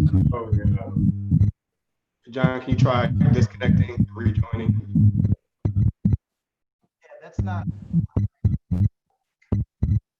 another.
All right, can everybody hear me? Okay, awesome. So what I was saying was the reason why he's looking at himself is he's practicing the way he looks when he's answering certain questions, okay? So it's very important that you practice the way you look. When you're meeting someone, the most important thing is your eye contact and handshake. I know in COVID times, we're getting away from the handshake. You want to do a fist bump or don't touch me, hand sanitizer. But once this is all over, trust me, people will go back to professionally wanting to shake your hand when they meet you, okay? So eye contact is important. Charles, give me an example of why eye contact is extremely important.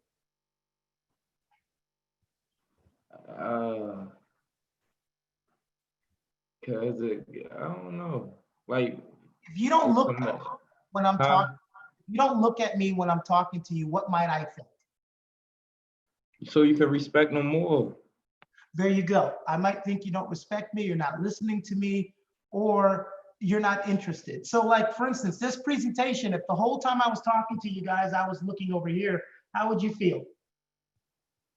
Disrespectful. Like this, like disrespecting. Like, that's right. It's the biggest form of respect. When you shake, the handshake is the most common form of shaking. Make sure you have a firm grip, clean hands, and let them shake your hand first. That's very important. Let them extend their hand first when you're meeting someone that is interviewing you. Because if you stick your hand out to shake their hand and they don't extend their hand, how would you feel, Tayon? I'll feel I don't even know the word for the feeling, but it would be awkward, right? Yeah. Really awkward. But if you come to me for an interview and I extend my hand to shake yours, you're going to shake my hand, right? Right. So always wait for them to extend their hand and then you can shake their hand, because that's a much better feeling than you sticking your hand out there and they're not a handshaker and they don't want to do it. All right, so that's with that. Eye contact is important. No matter who you're talking to, does not matter. Does not matter ethnicity, does not matter gender, does not matter professional courtesy. You always look that person in that eye. Like this panelist said, it shows a great form of disrespect, respect. Also, it shows that you are listening. You are listening and you're focused on what that person is talking about, okay? I'm gonna talk to you about what we call an elevator pitch. Now, an elevator pitch is a 30-second commercial about you. And the reason why we say commercial is because the purpose of a commercial is to sell something, right? To sell something. So you are selling yourself to the person that is interviewing you. So how do you do that? We're going to talk about 3 things you're going to make sure you tell that person. One is very simple. What is your name? You're going to tell them who you are. Next thing is, what is interesting about you? So I want really quickly, I'm going to ask you by name, and I want you to tell me one interesting thing about you. DeMonte, go. I say I'm a very good people person. I know how to work with others. Okay, Oren.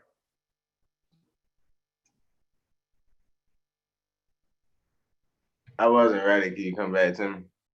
Okay, no problem. Markel. My name is Markel Johnson, and I have very good people skills. I make friends easily. Okay, is that your brother next to you? Yes. What's your name, sir? Markeem. Markeem, go ahead. Tell me something interesting about you. I like cooking. Awesome. That's great. That's a great answer. Tendre, tell me one interesting about you. Tiandre. And Yeah, sorry about that. I'm an athlete. You're an athlete. Mm-hmm. Okay. Steven.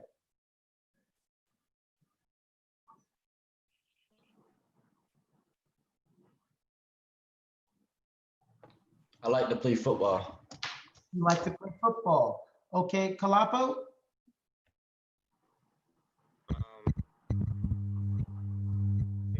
Creative person.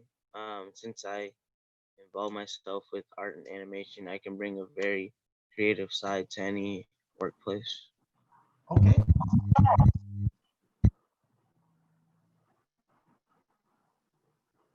Charles, go ahead and tell me one interesting thing about you. You back to me? Okay, go ahead, Oren. I'm athletic, smart, and something about me. I like money. Say the last thing again. I like money. Okay. All right. So I'm going to tell you guys this. You want to You stay. forgot about me. No, I said Charles, but I didn't think you heard me. I called you twice. Go ahead, Charles. About me though. Go ahead, name, one thing interests about me is I'm humble, I'm self-motivated, and I like listening to music, and I'm a basketball player. Okay, awesome. Thank you, Charles. One thing you guys want to stay away from is. Yeah, you forgot about me too. Okay, Corey, go ahead. Sorry, Corey. All right. Well, all right. There's two things. I'm very attentive to detail. I'm very patient. You're very patient and you're very attentive to detail. Mm-hmm. I know you are because you picked out that I forgot you, so you were paying attention. Good job, Corey. All right, so you want to stay away from generics. Being humble is great. Having a great personality is great. I've got a nice smile. I'm a people person. Everyone that comes in that room is going to say that. So when we talk about interesting, we want to know what's more specific to you. So someone said I'm an athlete, but someone specifically said I like football. I'm a cartoonist. I can ride. I love riding horses. I love collecting toy motorcycles. Whatever's interesting that you think is different from everybody else is what you want to bring up. Everybody understand that? So you want to try to bring up something that's specific to you and not the whole room of people won't be saying that they do. Because who in here is a cartoonist? Someone in here is a cartoonist, correct? Or they wanted to do anime. Right. So raise your hand if you're a cartoonist. Raise your hand. That's 2 hands. Raise your hand if you got a great personality. See how many hands are up? There you go. So you want to get specific. Good job, guys. Okay, and then what are your goals? They want to hear your goals. So that's something you need to tell them. Charles, give me a short-term goal of yours, something that you want to do soon. I want to travel the world. That's it. That's all. You want to travel the world soon, like tomorrow? No. All right, let's go with Corey. Corey, give me a long-term goal, something you want to have accomplished 5 years from now. I want to be able to get my dream car 5 years from now. You want to be able to get your dream car 5 years from now. Yeah, because I'm also a car guy, so. Okay, so you're all, see, that's an interesting thing about you. You're a car guy, you're a cartoonist, so don't forget those things. They want to hear your short-term goals and your long-term goals. Those are all going to play very pivotal roles in getting those jobs. All right, awesome. Now we're going to talk about the actual job application. Okay. Job applications come in many forms. They'll have several things on them. They'll differ, but they all have the basic same structure. The first part is your personal information. That's the easy part. That's your name, your address, your city, state, phone number, social security number, desired salary. Now, if it has desired salary on there, you have to be cognitive of what's going on. So let's say you're applying for a job at McDonald's. You have to know how much they make at McDonald's, and that's the salary you put in there. You're not going to apply for a job at McDonald's and say, my desired salary is $30 an hour. Are they going to hire you, Stephen? That's correct. And when we're talking about jobs now, these are jobs that you can do now. Gas station, grocery store, fast food. We're not saying that these need to be your career options. We're talking about your age, what you have experience in, and what you can get a job in to where you can start collecting income to pursue your dreams. Want to be an NBA player, want to be a rap artist, want to be an entrepreneur, those things are going to come, but you have to start somewhere. Then they'll have standard questions. Are you a US citizen? Have you ever worked for this company before? Have you ever been convicted of a felony? If someone, and if you're ever in your life, and that should be, hope that will be no one, but if you've ever been convicted of something and it comes up on a resume later in life, put yes and tell them why. You want to be honest with your information because they will still hire you. But if they find out you lied on your job application, then that starts a problem, okay? High school education, again, just like with your resume, you'll put your high school information on there. Did you graduate? No. And you'll put why, graduate, and you'll put the year that you graduated from that high school, or you will graduate from that high school. Then you have your reference list, and that's again where you will put those people in your community that you have relationships with that can vouch for you and reference you. All right. Sorry for the little pause there. Okay, does anyone have any questions for me that they would like to ask about job preparedness? Go ahead, Markel. My question is that I want to be a firefighter. How can I pursue that career? Okay, so first thing, how old are you? I am 12 years old. 12 years old. Okay, so you know you can't be a firefighter yet. So what you're going to do is the earlier you start something, the more chances you have of being successful. Right now, you have the internet. Go on the internet, read about firemen, read about certifications and classes that firemen need to have and take. You can map your career out. They talk to you about a vision board if you haven't done that yet. That's something that you'll map out. And then when you get to the age where you can be a fireman, you've amassed all of this knowledge about what a fireman needs and needs to do, where you're going to compete with a lot of adults. They just want to be a fireman and they go apply for it. You're going to be miles ahead of them, okay? Yes, sir. No problem. Next question. Anybody else have a question? Yes. Go ahead, What is considered entry-level jobs? Entry-level jobs. They're usually the medium jobs like gas station attendant, grocery store, like I'm saying, fast food, any job that you can get. And you want to get a job where it's in walking distance. It's in riding my bike distance. You don't want a job all the way across town where you have to relay more expenses to get to that job, unless you have the means to get to that job. I always tell everybody starting out when they're a kid, start within a mile of your home and then work your way out, okay?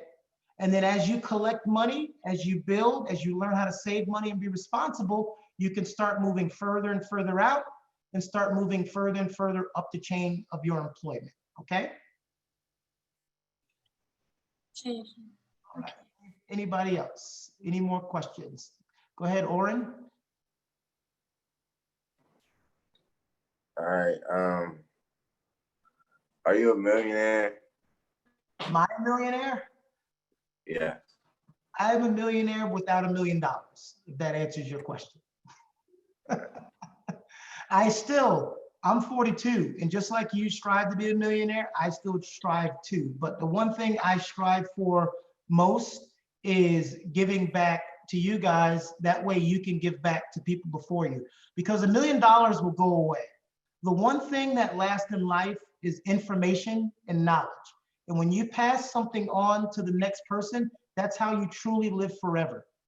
You never die, because that person's taking something you taught them and they're teaching it to the next person. So when you guys go to these jobs as 15, 16, 17, 18-year-olds, you have to start thinking, when you go somewhere, you represent everyone who looks like you. You represent the next 15-year-old Black kid who's going into that store or that shop or that business asking for a job application.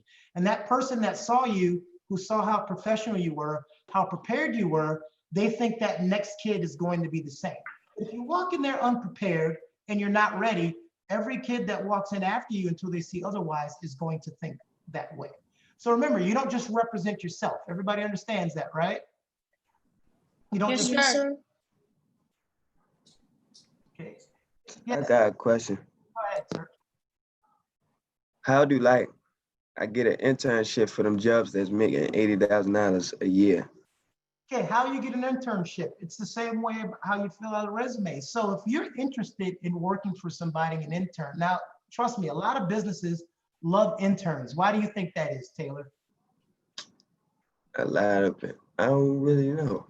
Hey, I've got a person here who wants to be an employee and learn how to do the job, and I don't have to pay him. Right. I was about to say they usually just take advantage of interns. Oh, no, they don't take advantage of interns. Not what that's not what I mean, but like they don't they try to help, but they don't have to pay you, or they don't really have to. Well, they tell you to do certain things that you really got to do, and if you don't, then you probably gonna be fired. You're considered a valuable. Basically offering free knowledge. There you go. Or you're considered a valuable resource. It's a give and take. They're not paying you, but they're preparing you. So if you have an interest in being an intern with a company, write a letter. Okay? Write a letter. Tell them why you want to be an intern. Tell them about your interest in that company. And then here's the kicker. Always tell them how you can help them. Because one of the questions you can be asked when being hired is, why should I hire you? And you have to have an answer to that question besides, I need the money, or I really like this job. How can they benefit by having you? Because they are paying you something. They're paying their time. Time is something you can't get back. You can get $10 back. You can get $20 back. You can't get your time back. You guys just spent 45 minutes with me. You're not getting that back. So I had to make sure in those 45 minutes, you got what you needed. So you just interned with me. I got a question. Go ahead, DeMonte. I want to know, like this is a little bit off topic, but I want to know like how I could be able to get in contact with everybody that has been on this webcast. I don't have the answer for that. You can ask Diallo next time you talk to him, okay? Any other questions? Well, what I was about to say is, it's not a question, but it's more like a thank you for everything that you was telling us and teaching us about this interview stuff, because a lot of people wouldn't know that. You're welcome, Stephen. I'm glad you received it. And guys, work hard, pray hard, and you will be successful in everything that you do. Just always remember positive thoughts. There's going to be a lot of people in your life that tell you can't do something or it can't happen. As a kid, I had a psychiatrist tell my mother that I would never be a productive member of society. At 7 years old, this is what he told my mother. Now you're talking to a guy who spent 20 years in the Army, who wrestled in the Army, who's had all types of management jobs, now working at John Casablancas as the head national instructor. So I wrote that guy a letter and let him know that I'm a productive member of society. All right, so stay positive. And keep I got one more question before we leave. Okay. And I got one too. What was the steps that you took to become a productive member of society? Well, the first step is listening. Everybody is surrounded or has at least one person in their life that keeps trying to give them knowledge, but they don't listen. That's the first step. And then the next step is getting a positive mind. Because when you listen to people telling you can't do something and you start to test that, and then that's what you become, someone who can't do anything. All right? So the first step is listen. Once you can listen, you can achieve all your dreams. I got a question. Go ahead. How long did it take you to be successful?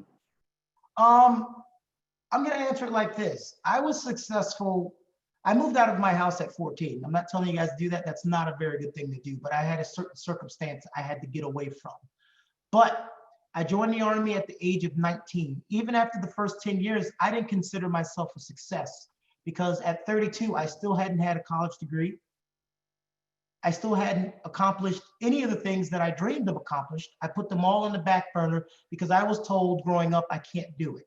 At 35, my light bulb went off and said, all these things I want to do, why haven't I done them? And that's when I started doing. Got my first degree at 32, my first associate's degree in a class with a bunch of 19-year-olds. Okay. Now I have 2 master's degrees. All right. You're talking to a kid who graduated high school with a 1.5 GPA. That's a D. And now 3.8 in a master's program because I stopped saying what I can't do. But it took me that long because I didn't listen when I was younger. What? Oh, go ahead, Warren. What really motivated you? Like, why? Like, what made you go to the army? Like, what was your, like, what made that your plan? And like, what made you want to do that? I ended up going to the army because I didn't make a plan. I graduated high school and then looked around and said, what am I going to do? Because I didn't plan. And I knew I could wrestle, so I applied to wrestle in the army. So I wrestled in the army for a couple of years. But another thing that changed was my 2 sisters. Both my sisters ended up having 4 and 5 kids respectively, and the dads were not around. So I had to play super uncle. So my thinking was, I have to get my act together or my sisters, my nieces and nephews will not be successful. So that helped me get myself together. Okay. That's all I want. Are you doing internship? Like doing like an internship type of thing? No, I did internships early in my career, but I do not do internships. I'm like for me. Mm-hmm. Like, yeah. Will you accept it if I was to ask you to be my like to help me? I will get my information sent to you, and then we can talk about it over email, what you're actually looking to do. I'm not opposed to that, but we don't have the time to get into the particulars back and forth right now. Okay? Stephen White, I'm gonna remember your name. Yes, sir. All right, you guys can ask me more questions. I'm here until they kick me off.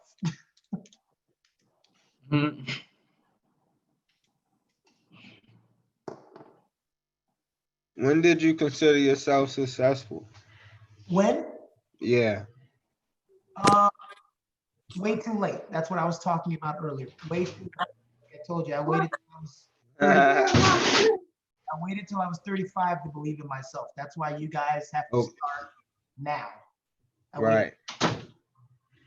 But I'm glad I eventually realized it. Okay. But again, that's way too late in life to realize your potential and realize how far you can go. I got a question too. Go ahead, Taylor. I remember you said something about reading was important to help you like get to where you want to be. Why reading is at the top than other skills? Because I know it's some other skills, but why reading is at the top of it? You said reading, right? Mm-hmm. Well, here's the one good thing you guys have. You're not like me. I had to go to a library and get 20 books to find the one thing I was looking for. You're at the age where you guys can go on YouTube and the internet and look at some of these interviews. Look up interviews by James Baldwin. Look at interviews by people who have passed on that have knowledge to share. And you can sit there and just like you binge watch something on TV or Netflix, binge watch some of these interviews with these historic Black African Americans that can teach you things that are still going on today that we're talking about, that they've been talking about forever. So James Baldwin's, Jada, just look up these guys and then educate yourself. So if you don't have the time, you want to read, should read something every day, but at least you have the advantage of watching videos and actually hearing from their voice. Sometimes when you read something, someone else is relaying it to you. But if you hear them say it themselves, that makes a big difference. Makes a big difference. Right, John, you can give your final remarks and we can close out.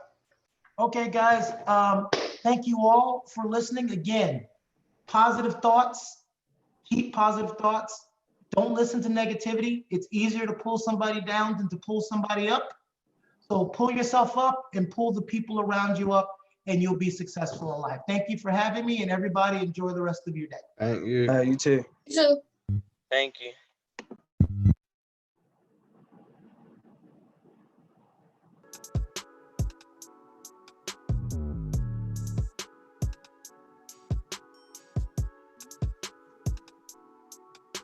Hopefully, yeah, one more.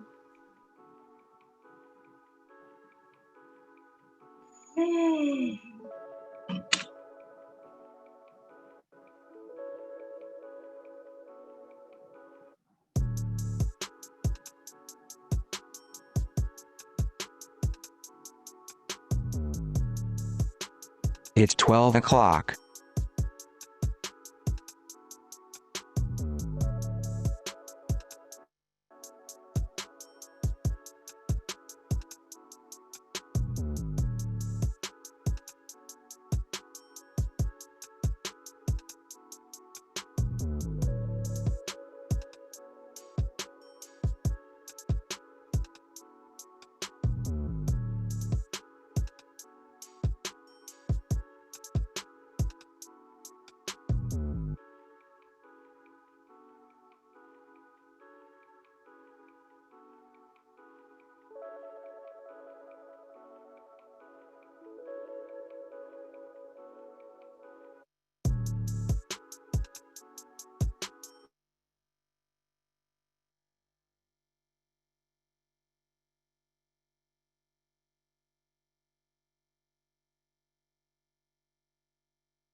None of this is a guarantee for me. I grew up in a single-parent household. I lost my dad to the prison system when I was 4. It's the reason why I always remember gratitude because, you know, in the blink of an eye, it could have gone the other way. As a young Black woman, I felt like my path was being written for me, and I really wanted to do something that was filled with purpose. I am the first in my family to go to college, and I started in a PR department where I was the only person of color. I think a part of me forgot that I was Black because I was so comfortable moving in spaces that weren't for Black people. Despite the fact that we don't have a lot of funding, we are creating magic each and every day. Success equals excellence plus exposure. For me, Advancing Black Pathways gave me that exposure that I needed to be successful in many ways.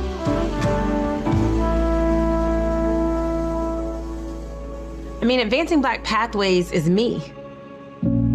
I understand what it means being in a room where no one looks like you, but having someone take you to the side and reminding you that you are enough and that you belong. Advancing Black Pathways is a program we launched to truly make targeted impact across education, careers, and wealth creation in the Black community. One of the rewarding programs for me has been looking at our Advancing Black Pathways apprentice program. The apprentice program was life-changing for me. Not having access in a network, especially as a Black man, ABP gave me that. I can call people right now and they'll answer my questions, they'll leverage connections for me, they'll give me wisdom, and that's not something I've ever had before. So I was able to leverage my network and my experiences to get a position in the bank during the school year, which is fantastic. Seeing those students, I saw myself again. My journey would not have been possible were it not for disruptors in my life. If you can figure out how to help young people who want to be in finance get there, it's a win on every single front. But I'll say I was interested because they called it Advancing Black Pathways. You know, most people, when they talk about diversity initiatives, they dodge, they hide, they try to call it like, we love everybody initiative and everybody's great initiative. And I love that they were very intentional. It's been over 160 years since the Civil War. The Black community isn't even close to parity. It's a disgrace and it needs to be fixed. I want to bend the curve. I want to come up with stuff that actually works and could be multiplied. Things like we're doing in Detroit, Entrepreneur of Color Fund, we're accelerating the growth of Black-owned small businesses. Everyone thought I was crazy. They were like, there's no beauty, there's no fashion in Detroit. And I was like, but there will be because I'm coming back home. we opened this amazing store. And along the way, we were about to launch in Target. We needed help funding that inventory. And so we reached out to JP Morgan, and they created the Entrepreneurs of Color Fund. And we were able to get a loan to help fund our Target purchase order. Had I not gotten that loan, I don't know what I would have done. And so it really makes a difference. In Judaism, one of the things we learn is a concept called tikkun olam, which means repair the breaches in the universe. It's our responsibility as individuals, and I think the recognition that we have this responsibility as a company as well is what makes me so proud of this initiative. When I hear about Melissa Butler or projects like She Did That, it just reaffirms the vital role business can play in expanding access to economic opportunity.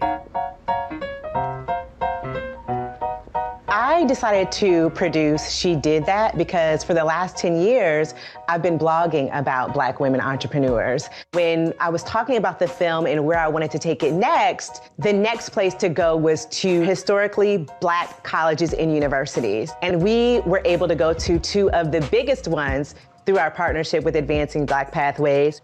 That is going to impact my community for years and years to come. And I want women across the world to know that they can do it too. Another initiative that we launched that I am very proud of is Currency Conversations. We were so excited to partner with Essence and travel across the country, meeting amazing Black women, getting honest and real with where we are with money. I know what Black women mean to their families and communities. My grandmother owned the beauty salon. She hired my aunts and cousins. She was our financial anchor. Currency Conversations is built on the culture of Black women. Black women are often the CFOs of their households. So by reaching Black women, we knew we could also reach the entire family. We also want to make sure that we're providing opportunities for Black people in every area, especially technology. So we support projects like the Startup Bus, a tech startup competition, and entrepreneurial boot camp. Being a part of the Startup Bus competition has been the most life-changing experience for me. Our team, Small Street, our platform is a micro-funding platform that allows Black businesses to crowdsource for funds that they need. So I think for us, it was really about whatever we do with Small Street, it has to have some type of social impact. And to win that competition with my new family members, because we became family, has shown me that I will survive and thrive in any environment. Talent is created equally, opportunity is not. I have a responsibility to make sure the generation after me is able to unlock many more opportunities. I have a responsibility to bring the plight, the beauty, and the opportunity of Black America into the walls of JP Morgan Chase, and it's part of the reason why I believe I'm in the seat. All you need is the opportunity and encouragement that you can go after your dreams. And my hope is that we're doing our part by helping Black people succeed in whatever they wish to accomplish.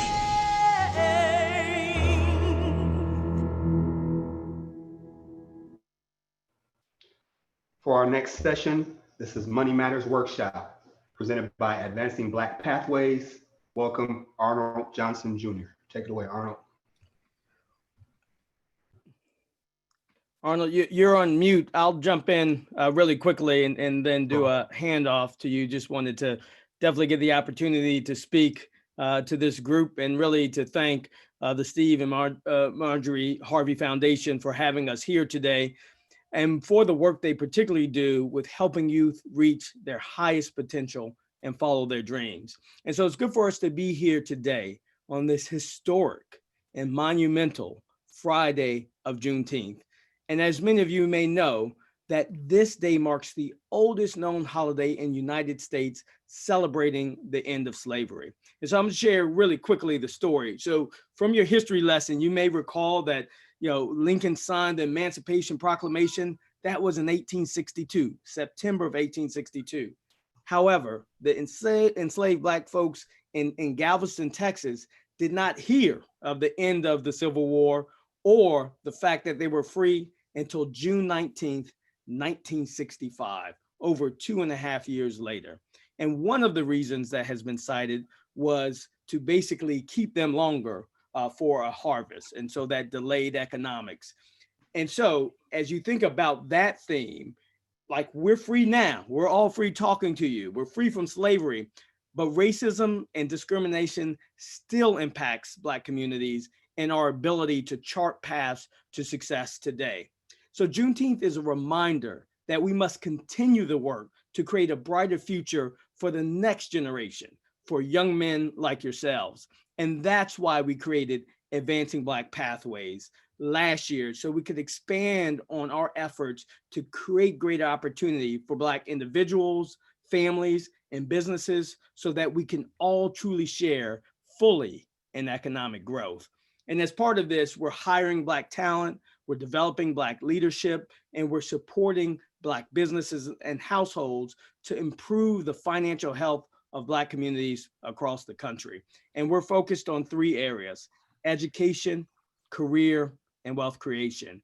And if you think about it, with education, even if you have a good career, if you don't have that financial health, then you can't grow wealth. Because you'll hear today, it's not about the money you make, it's about the money you keep and grow. And so we're going to talk to you today, and Arnold's going to go into specific detail on what we're doing. But we're just really pleased and privileged to partner with the Steve Harvey Foundation so that we can provide these opportunities for you to thrive and to share tools that will help you make smart decisions around money, even in your teenage years. I remember myself, I worked 2 jobs when I was in 9th grade, 30 hours a week during the school week, 70 hours a week during the summers.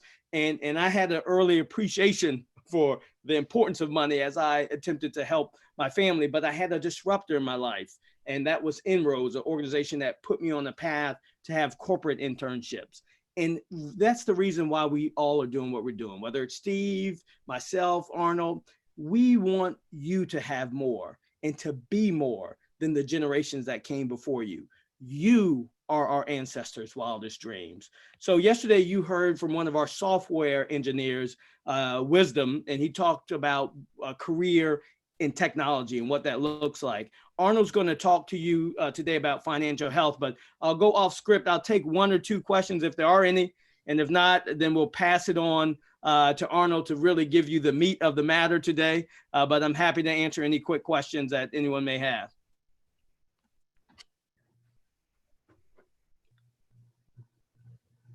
All right, so, did I not start my video here?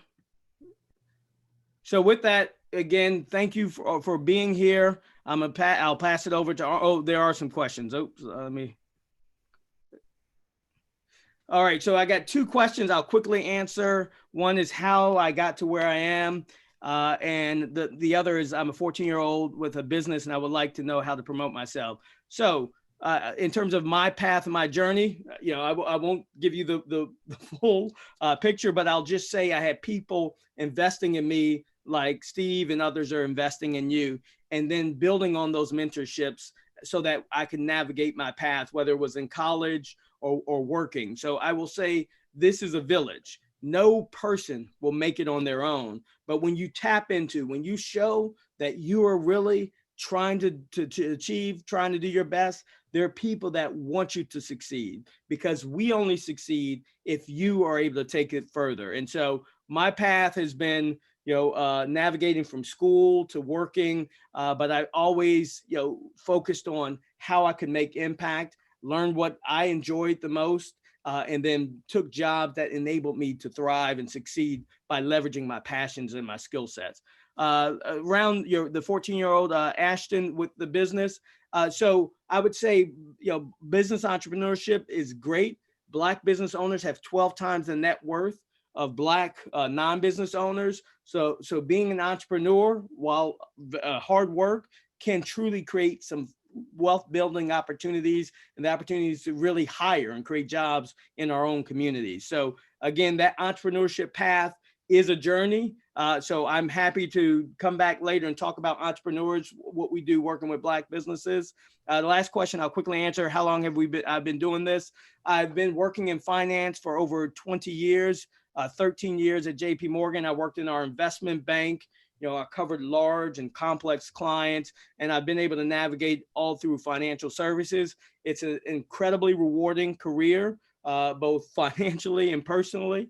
And so I definitely tried to promote opportunities. Last thing I'll say, when you get to college, we are hiring. So we'll do internships for your freshman and sophomore year in college through our Advancing Black Pathways Apprentice Program. So we will look to and hopefully hire many of you, if not all of you, I would love on this call. So with that, let me turn it over to Arnold, and I'm happy to come back at any point. Well, thank you, Saku, and good afternoon, everyone. I am honored and very excited to be here with each one of you today as we look to talk about money matters and really focus on what we're trying to do when it comes to helping you to understand your financial well-being. So before we get started, I understand that each one of you have a specific interest in science, technology, engineering, and math. So with the day being Juneteenth, I also want to touch upon that quickly and help us to remember some of the impactful African-American pioneers who made major difference in science, technology, engineering, and math. So the first one, Dr. Dale Williams, performed the first successful heart surgery when it comes to science. When you look from technology standpoint, we have Mr. Lewis Lattimore, who developed a filament that allowed for the light bulb to burn for more than minutes, but instead for hours. We had Mr. Garrett Morgan, who invented the traffic light, which we use every single day when we're looking to get through our communities. And then finally, from a math perspective, we had Katherine Johnson, who utilized math to help our astronauts to get to the moon. So as each one of you are passionate about these four areas, it was their focus, it was their commitment to change, and it was their focus to make their commitment to change and to make a difference in the world that allowed for them to be successful. Each one of you have that same passion, and each one of you have that same goal when it comes to science, technology, engineering, and math. What I'm asking you to do today is pay attention for the next 30 minutes as we try to also give you that same passion when it comes around money matters, or in a better sense of financial success. For you to be able to understand what it takes to become successful financially, it's basically your focus and understanding where we begin and how to get there. So the first part that you have to do when it comes to being financially successful, the first thing you have to do is set financial goals. Set those goals with your end in mind of what you're trying to achieve. So I see Markel on the line. Can you tell me, Markel, what goals do you have when it comes to finances? Any goals you have, anything you're saving for? I'm saving so I can have enough money to buy my dream car. There you go. Right, nice job. All right, Tylynn, what are you saving for, Mr. Robinson? Okay, so I just got accepted to Prairie View A&M, and my housing is gonna be about $700 a month. So right now I'm just working and I'm saving up to pay for my housing. Good job. Good job. Daywan, what do you say for it?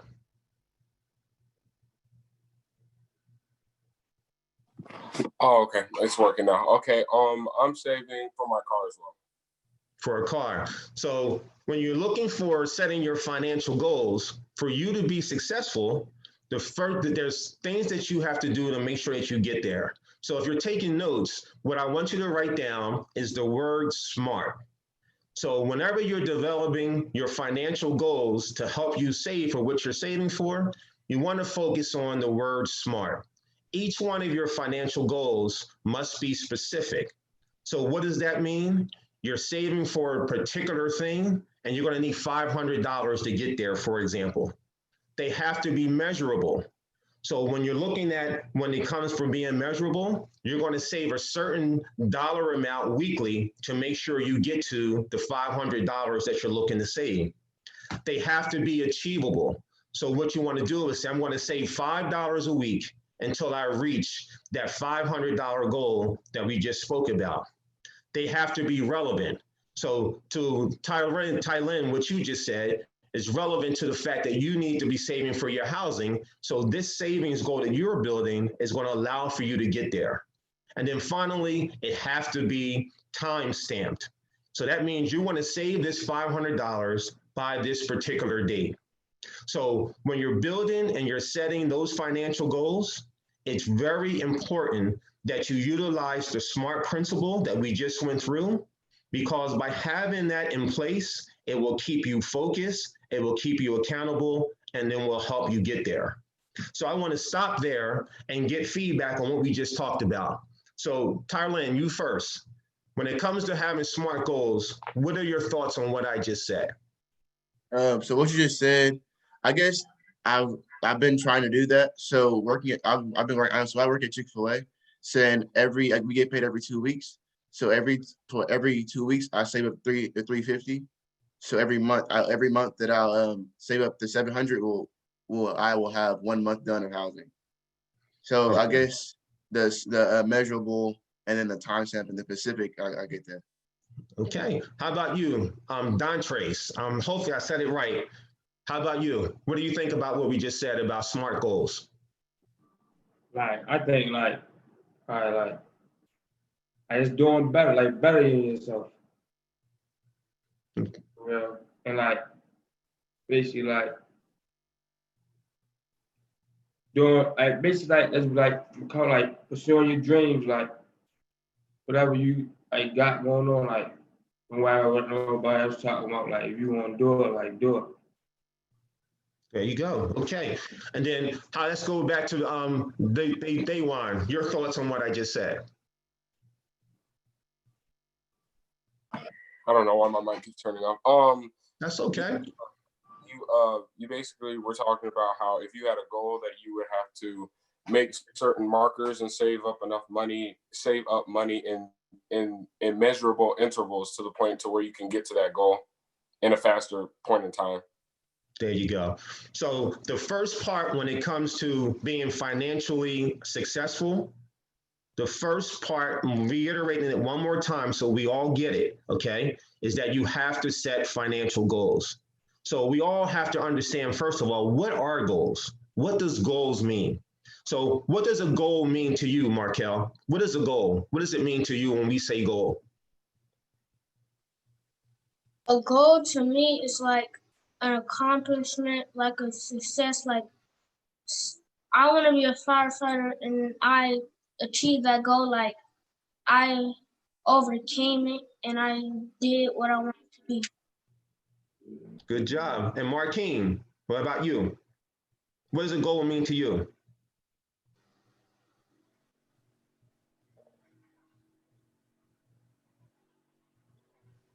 You come back to me.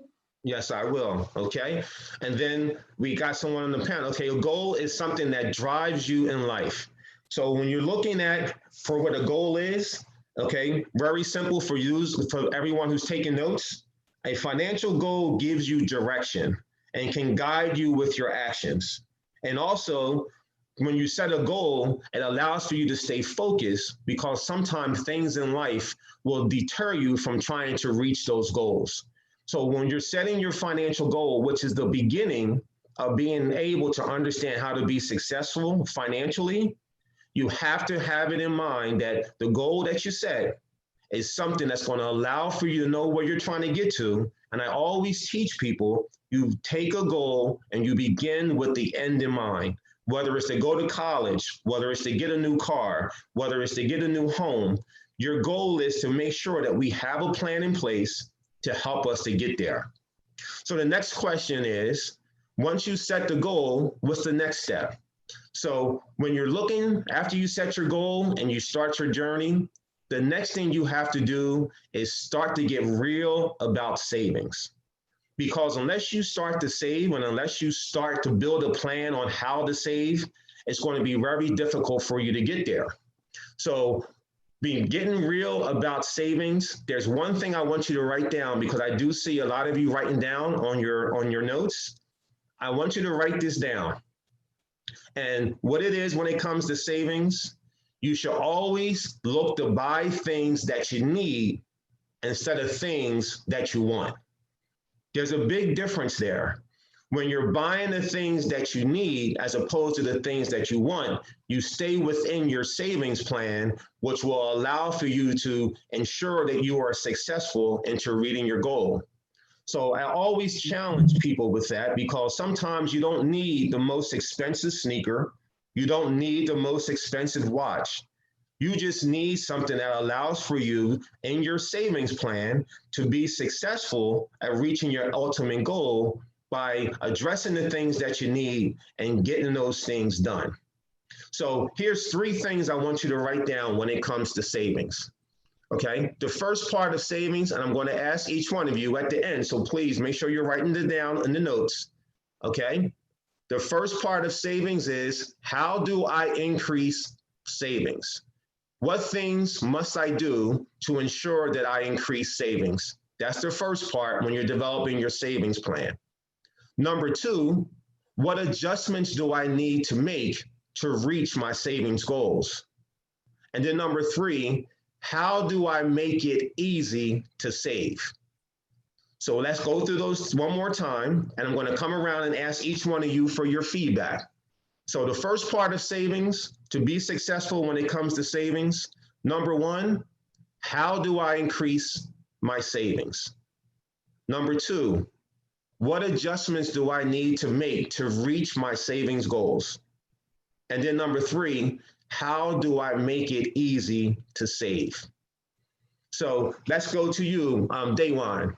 Your thoughts on those 3 things. Which one do you think is most important to you? I think it would have to be the adjustments, because most of the time people tend to spend things on stuff that they spend money on stuff that they want, not on what they need. And so making adjustments to what you're making adjustments to your priorities is really important in saving. Very nice job. Very nice job. Mr. Robinson, your thoughts. Which one is the most important to you out of the 3? So mine, I would have to say, was how do I increase my savings? I guess I could say that when you start saving, you start with the minimal amounts, because you want to buy the things that you want and still have money left over. But I guess you must have to sacrifice for things that you want to get to that higher thing and the higher item that you like. Good job. Don Trace, which one is the most important to you? I see all of them for real, cause I just say like you can save like by like not like trying to keep up with other people, or not trying to be like how fancy they is, or like you can save doing a lot of things like. So I say like all of them for real. Okay, very nice job. Thank you for that. Markel. The most important to me is, how do I increase my savings? Because I feel like you need to increase your savings, because one day there's going to be something you going to actually need instead of spending on like stupid stuff. There you go. There you go. So when anyone else that I missed, anybody else that any feedback that you have around the 3 I have something to say. I want to say like increasing your savings, because like just in case a rainy day might come, you never know what might happen, and you might need a little bit of extra cash to take care of something, and you want to make sure you have it on hand because you don't want to have to panic. There you go. Thank you for that. What's your name, sir? DeMonte. Thank you, DeMonte. Anybody else? What are the ones that I say important is increasing my savings. You always want to have more ways than getting money, just in case one way don't go as planned. There you go. Anybody else? I like it. Thank you for the engagement. Let's keep going. I say increase too, because I want to be a millionaire, and I heard the average millionaire has at least 7 incomes. There you go. All right. Don't let anyone tell you you can't be a millionaire neither, because you can get there. You can get there. And another thing is that you also should increase your saving, because you like you should always want to have more than what you're saving for. Like if you got saving $5,000 for a car, you should want to save $7,000 just in case. You never know, like what extra income, like what extra expenses might come up. All right, let's keep You gotta have. It's It's one thing to buy the car, but you gotta have the money that to put into it too. You gotta keep it up. Good job. Anyone else? I got a question too. Go right ahead. I see, and don't like try to be like flash, like you can't afford it twice, like don't do it. Man, I'm falling asleep. I need some water. Okay. What else? Anybody else? I got a question. Okay. I say, cause I save, but like sometimes I go in the money that I save. So like, what adjustments can I make to hold on to that money instead of spending it? So that goes back to what we said earlier. And if we leave here today with the principle of, you spend your money on what you need and not what you want. And when you're building on the things that you need, you don't always have to have the most expensive things. So the basic example would be for each one of you is like when you go shopping, I love going shopping, okay? Now I don't have to buy the name brand, but I can get the off-name brand. It gives me what I need, and it's a little bit less expensive. Then it allows for me to save the additional money towards the goals that I set for myself. So say if that's a habit for you, how do you get rid of that habit? Instead of buying the name brand stuff, buy the up-brand stuff, how you get rid of that habit? It's very easy. You just have to commit yourself to do it. You have to become dedicated and committed to make sure that you take those steps to get that done. Because the only person that can change that is you. Mm-hmm. So if you know that you're doing the first thing, Mr. Taylor, you're doing the first thing by acknowledging that you have that as something that you have to get over. That's the first part. Once you acknowledge that you have that you need to change, everything else that happens after that will only happen as fast as you decide to change it.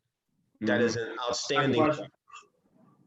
Yeah, and like what was I gonna say? So like when you go out to buy stuff, you also need to like ask yourself like how often am I gonna use this, or like do I really like need to like do I really need this, like what you said.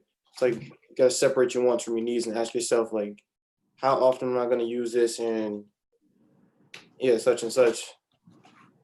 There you go. Thank you, Corey. But what if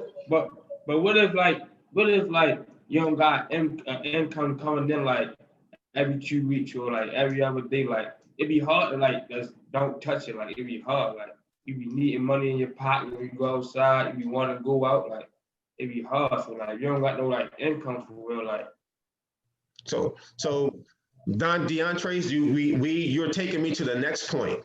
So once you have done, you set the financial goal. Once you made your goals to follow the SMART principle that we wrote down, and once you started to build and develop your focus on savings, the next part of the puzzle is the budget, to do exactly what you just said. So what is a budget? Who can tell me what a budget is? What would you think a budget is? Who wants to take a shot? Like shopping, like you can go ahead, bro. A budget is when like you set like, all right, how can I put this? Like you set a certain amount of like money to the side where you're like, this is the emergency money that I'm gonna need just in case. That's how you budget. Like instead of go get, you feel me, like a pair like, for instance, a pair of Jordans that might cost $300. I will go get a pair of Air Forces that cost $90. That's how you budget your money, so you have money left over for what you're really trying to save for. There you go. Who else? I like that. Who else? Take a shot at it. What does budget mean?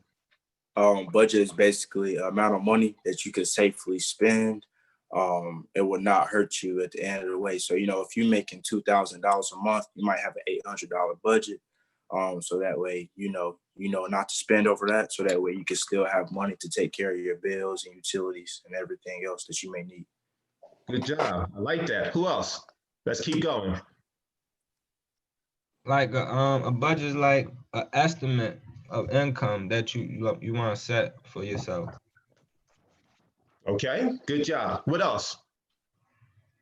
Also, another form of budgeting is like, for instance, like how you said, like you get paid $2,000, you should be able to like calculate how much your bills is going to be, and all the extra money that's left over. That's the money you got to budget out during the month. I mean, during the week until you get paid again. Like, so like you just got to, especially stretching the dollar. That's all you have to do.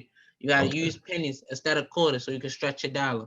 All right. So when I'm growing up, I heard that a whole lot, and I understand exactly when people say stretching the dollar, making it work, and all those types of things, which is very important to all of us. But for those who are taking notes again, please write this down. When you look at it, budget, okay? When you're looking at a budget, all your answers were correct. So thank you for that, and thank you for the feedback. But when you look at a budget, it's taking your income and looking at your expenses, and make sure that your income is allowing for you to meet your expenses.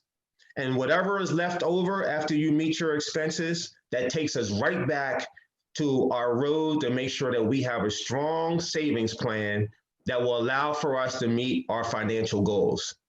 So as you can see, the process that we developed today as a group. So I want to thank each one of you for your participation, because I love the energy and I love what we're doing. And when you look at the plan, when it comes to making sure that you understand finances to help you to reach your science expectations, to reach your technology goals, to reach your engineering goals, and to reach your math goals, it's very important that you add this part of the equation to your success, and that's being financially successful. We call it money matters. What I call it is building your financial plan to be successful. So what I want to do is just basically recap what we went over today, and please make sure that you have it written down so we can take any questions that we have, because I saw some questions pop up. So someone just asked, what was the third part for successful savings? So I'm going to give you that again. So the three things for successful savings were: how do I increase savings? What adjustments do I need to make to reach my savings goals? And how do I make it easy to save? Those were the three things for the person who just asked me that question. But I got a little illustration for you before we turn it over to the debrief. I want you to think about something. We talked a lot about savings today. We talked a lot about budgeting. We talked about savings goals and how to make them smart. So here's what I want to leave you, something to think about. Okay, you ready? Here you go. If you were able to save $1 every single day, you would have 365, write this down because it'll be powerful for you when you see it. So if you can save $1 every day, you will have $365 at the end of the year.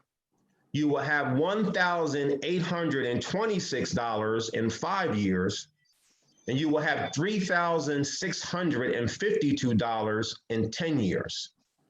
If you're able to save $5 a day, you will have $1,825 in a year, $9,130 in 5 years, and listen to this, $18,260 in 10 years. So that is the power when you look at it when it comes to savings. That requires you to make sure that you are doing the dedication and commitment to excellence, dedication and commitment to yourself. So how long did it take you to reach your goals? So for me, I've been in the financial industry now for 31 years.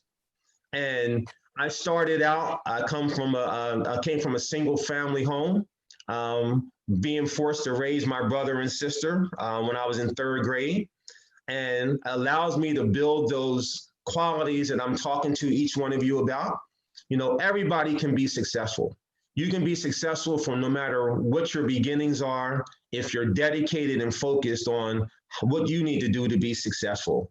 So I started out from baking pretzels 1 o'clock in the morning at a young age, delivering papers, to graduating from college, utilizing basketball to get a scholarship in college, taking that and being able to be successful in multiple careers with different companies to allow for me to be here talking to you today. The root cause of my existence, to your question, is a lot of the things I do is because I did a lot of things in the church. The church allowed for me to really focus on understanding life and understanding how to practice when it comes to building finances, how to practice how to save.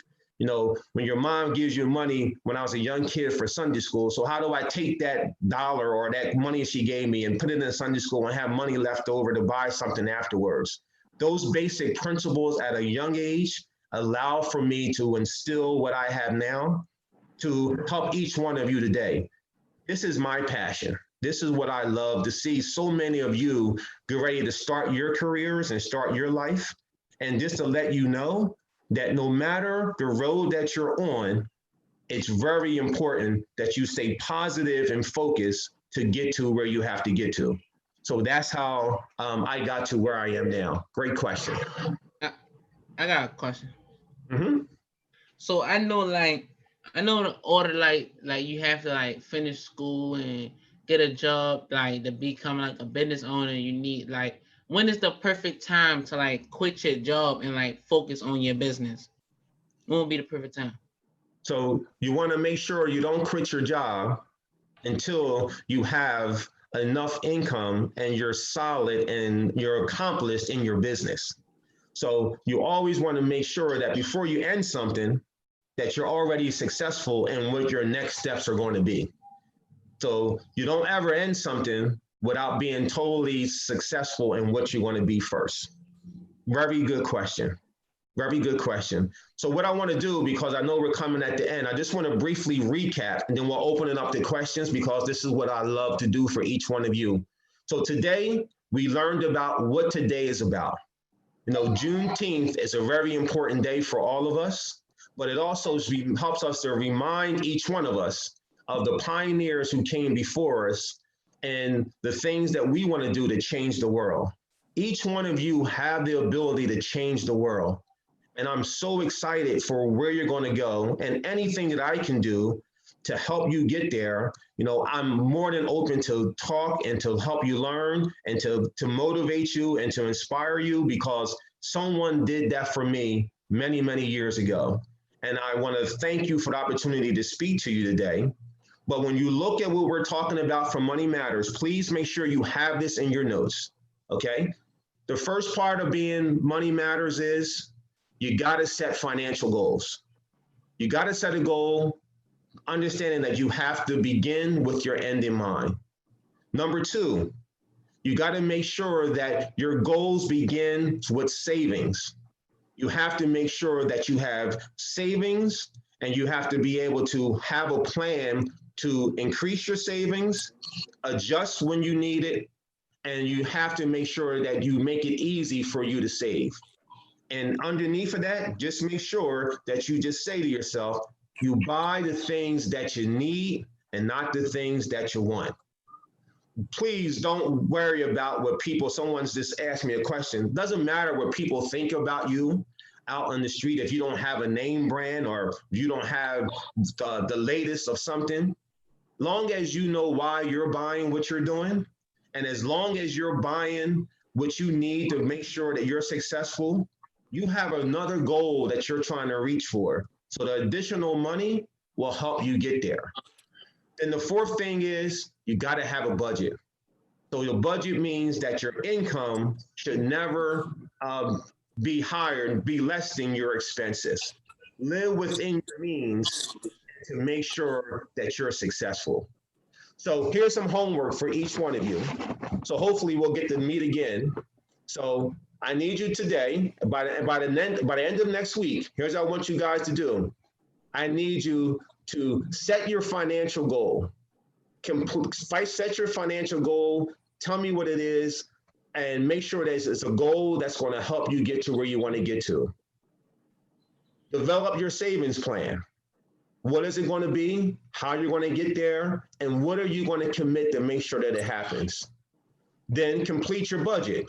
Based on what you have coming in or what you don't have coming in, make sure that you set a budget to say, I need X to make sure that I'm able to get Y. And then state after this call, one thing that you're going to change to make sure that you reach your financial success. What is one thing that you're going to do that's going to allow for you to be successful when it comes to finances? Whether you're going to read a book, whether you're going to learn more, whether you're going to be more focused on what you're buying. Let me know exactly what it is you're going to do differently to help you with your financial goals. So I'll stop there and I will keep going until they tell me to move on. Any questions that you have and any questions that I can help you with? Question. Go right ahead. I saw a statistic the other day that said that the Black median household wealth will be like $0 in 2053. So what are some of the steps that we could take now while we're young in order to combat that, as well as some tips for later on in the future to build wealth?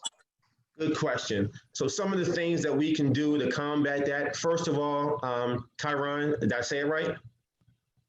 It's Torn. Torrin, sorry about that, Torrin. First thing, I always want to give you three things. You ready? Number one, make sure that you develop and educate and learn about ways to make yourself better and to put yourself in a position to get a job or to get something that's going to allow for you to position yourself in a way to increase your financial goals and to increase your financial savings and to allow for you to have a budget around helping you to get there. When you put yourself in that position and you're saving and you're working and you're putting yourself in a positive light for you, it allows for you to understand where you're going to be and where you want to get to. And some of the things that we mess up on sometimes is that we don't have a plan. The first thing you have to do is have a plan and to have a focus on how you're going to get to where you want to get to. And then don't let nobody tell you that you can't get there. Because once you have the knowledge and once you have the education and once you have the desire, there's nothing that you can't do. So that's what I tell my own son, and I tell my children the same thing. Understand what you want to be and what you want to become. Do the hard work to make that happen. Understand the income that you are aspiring to make. I think it was Oren who said that he wanted to be a millionaire. You know, people may laugh when people say that at your young age, but there's no reason why you can't do that. Whenever you want to do something, you speak it into existence, and then you do the things that are positive to get there. Does that answer your question? It does. There you go. Don't let no one tell you, Torin, you can't get there, because you can. Anybody else? Any other questions? Hello, sir. Go ahead, David. So my name is Devin Smith, and I've really been working on creating a nonprofit organization. However, you know, okay. Sir, I'm sorry. Go ahead. So basically with me, you know, with my program is basically designed to help youth that suffer through traumatic experiences. Like myself, I went through foster care through the majority of my life, you know, so when it comes to pain, I understand people. So the people part, I really do understand, but the financial part, or that's kind of where it's kind of harder for me to understand, just because of, you know, like you said, I'm young, you know. So my question to you is, do you have any financial advisors, or you yourself, do you know anybody that deals with grants or funds, businesses? And if you do, sir, would you mind to share that contact information with me? I don't have anyone in mind. However, I would love to get your contact information somehow, and maybe we can circle back and I can help you get to that. Thank you, sir. Yes, but I love the passion of what you're doing, and very, very impressed, man. Thank you. I appreciate it. Very impressed. And that's, I got a question. What is your name again? Devin Smith. Okay. Thank you, Devin. No problem, sir. I got a question. Like, I got like a little money saved. Like, how how you can start like investing? Basically like the basis like the like investment. So when you looking for investment advice, you can actually go to most financial institutions. Of course, you can come to Chase, any one of our locations that may be in your area. And if you go into the bank, there are advisors in there that can help you understand what you're trying to do when it comes to investments. Right. I have a question. Good question. Anybody else? Right here. Go right ahead, sir.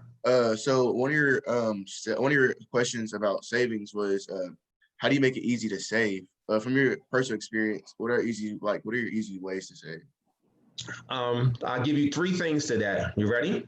Yeah. The easiest way to save is that you got to be committed to saving. Right. That's the first thing.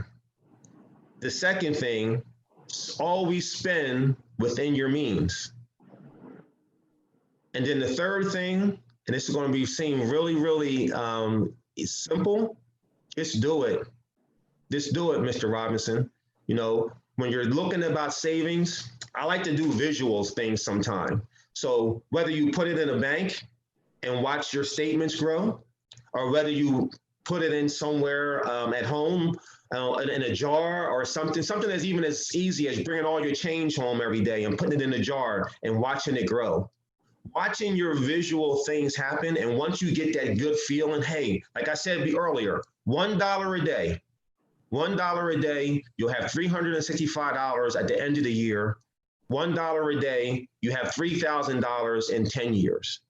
But whenever you're looking at savings, your goal would always be, I like to create visual reward and visual encouragement. So if I go and open up a savings account at your local financial institution, and then watch the statements grow, watch you put money in. It's better if you put it into a place that you can't easily access it. So whether it's a bank, whether it's your someone that you trust, hey, I'm going to give you this money to hold, and then don't give it back to me, no matter what I ask for, unless it's a dire need. The best thing to do is open up a savings account, put it into the bank, and then watch the money grow every single month. If you do that, you're going to hold yourself accountable, because if you saved $5 this week, then next week you got $10. Hey, then months down the road, you got $200, and you say, hey, you know what? Arnold wasn't talking about something that wasn't real. This actually works. As you save and as you watch it grow, I promise you that you'll like the feeling of your bank account growing. And as it grows and as it develops and you're winning and you're feeling good about yourself, it allows for you to get that savings feeling that you're looking for. Thank you. You're welcome. That was a great. I have a question. Go right ahead. So, what do you infer? What would you say if I was to tell you like that I wanted to invest into stocks and stuff like that? Like, what would you recommend? So what I would money into? Yeah, what I would recommend is that you go to your local financial institution, wherever bank is near you, and speak to an advisor.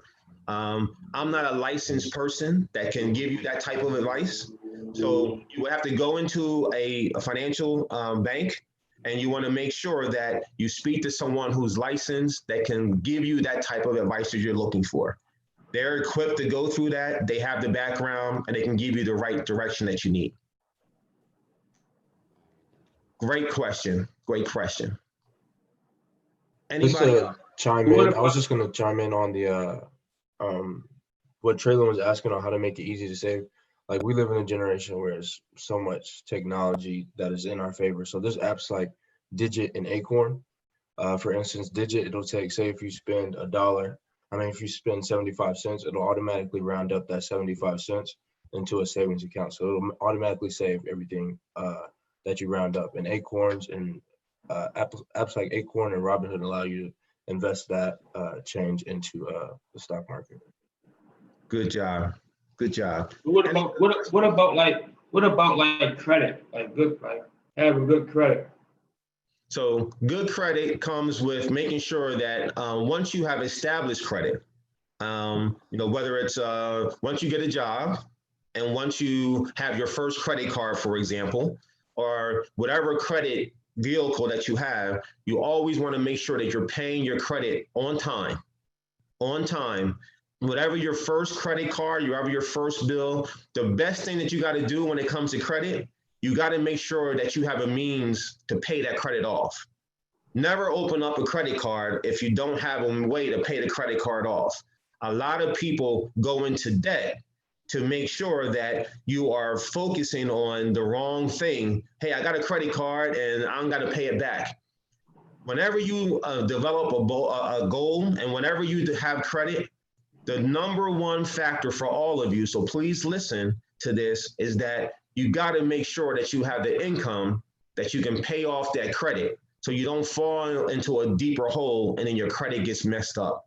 So many people, when they start out, they fall into the trap of spending beyond their means. This goes right back to what we talked to earlier. They spend on the things that they want and they really can't afford, but they look at credit as a way to get it, but then they don't have the means to pay for it. Do not fall in that trap. Whatever you buy on credit, you should be able to pay for that with cash before you go ahead and take credit. So credit is a good thing. However, you don't want to make sure that you get yourself too deep into credit that you can't pay it off. And then all of a sudden your credit is messed up. Great question. Great question. Arnold, you can go ahead and take one more question if they have one and make your closing remarks. Okay. One more question before we end? I got one. Go right ahead. Well, speaking of credit, like what's the best thing to do in order to like boost your credit score? The best thing to do to boost your credit score is to make sure you're paying your bills on time. Pay your bills all the time on time. Don't overstretch yourself when it comes to credit. Spend within your means and have a way to always be able to pay those things off. So as we wrap up, team, I just want to say thank you for this opportunity. It was very inspiring to me to meet each one of you. I wish each one of you the best and whatever career you choose, and can just remember the things that we learned today. Very, very proud of each one of you as you look to change the world through science, technology, education, and math, but also take the time to learn and be financially successful for yourself. Once you have that as your foundation, the world is your oyster. You can do anything that you want, and don't let no one tell you that you can't be financially successful, because you can. So thank you guys for this opportunity. Would love to connect with you at a later date. And thank you for all that you're doing for yourself and for your community. Thank you. Thank you. Yeah.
All right, guys, for our last session of the day, we have Becoming a Scholarship Worthy Student, presented by Brandon Jones, Executive Director of Next Step Education Foundation.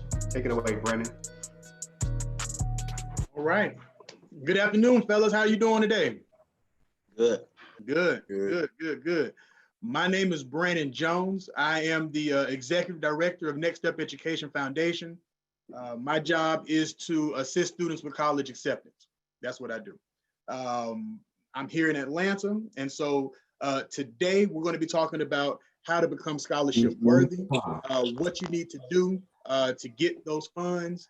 I actually brought in with me Mr. Niles Tunstall. He's a 2020 graduate, high school graduate, and he will be heading to Morehouse. And so he'll be sharing a little bit of information with you as we begin. So before we begin, who's in the audience? We have any seniors, high school seniors? Here, you can just raise your hand, okay? All right, is that Traylon? Did I say that right? Yes, sir. All right, Traylon. All right, Corey, seniors. Dewan, senior. Okay, all right. Any juniors? We have any juniors on it? No juniors? Okay, is that Tayon? All right. Sophomores, any sophomores? No sophomores. Any freshmen? Okay, all right. So what I have for you today, I'm gonna share my screen with you. I have a presentation that a quick presentation I wanted to share with you. That way we can stay on task, and I can share with you some information that you will need throughout this process. So can everybody see that screen there? Yeah. All right, perfect. All right, so we're going to talk about becoming scholarship worthy today. So I'm sure that everybody wants a scholarship. We got a couple of upcoming seniors. So I want to make sure that that you become a scholarship worthy student. So here we go.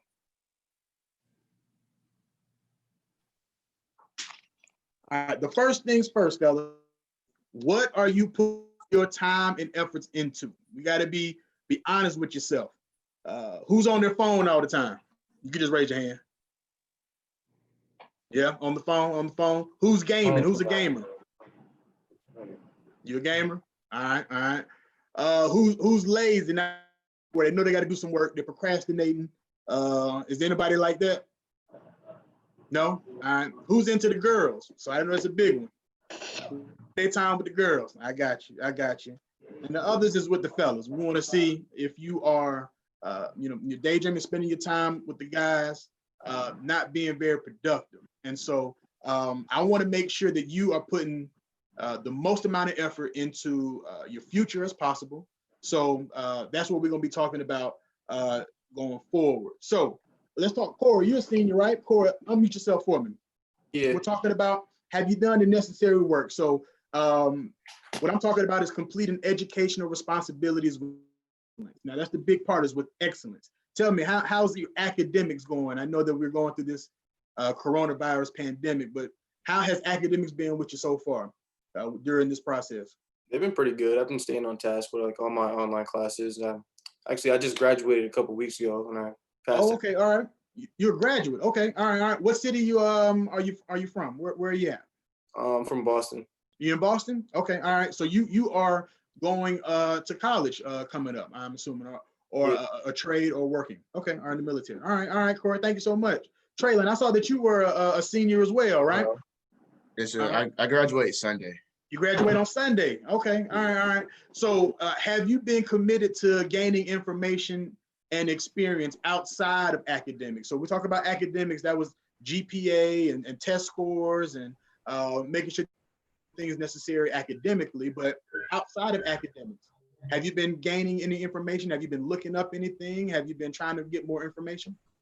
Well, it's like, can you explain like what does that mean though? Well, in reference to college readiness, in reference to options after high school, in reference to scholarships, in reference to just resources that you may need.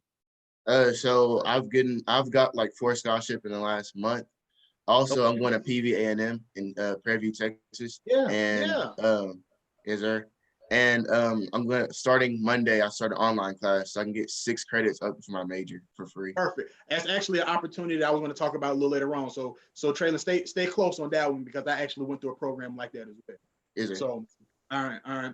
And then Torrin, did I see you raise your hand as a senior?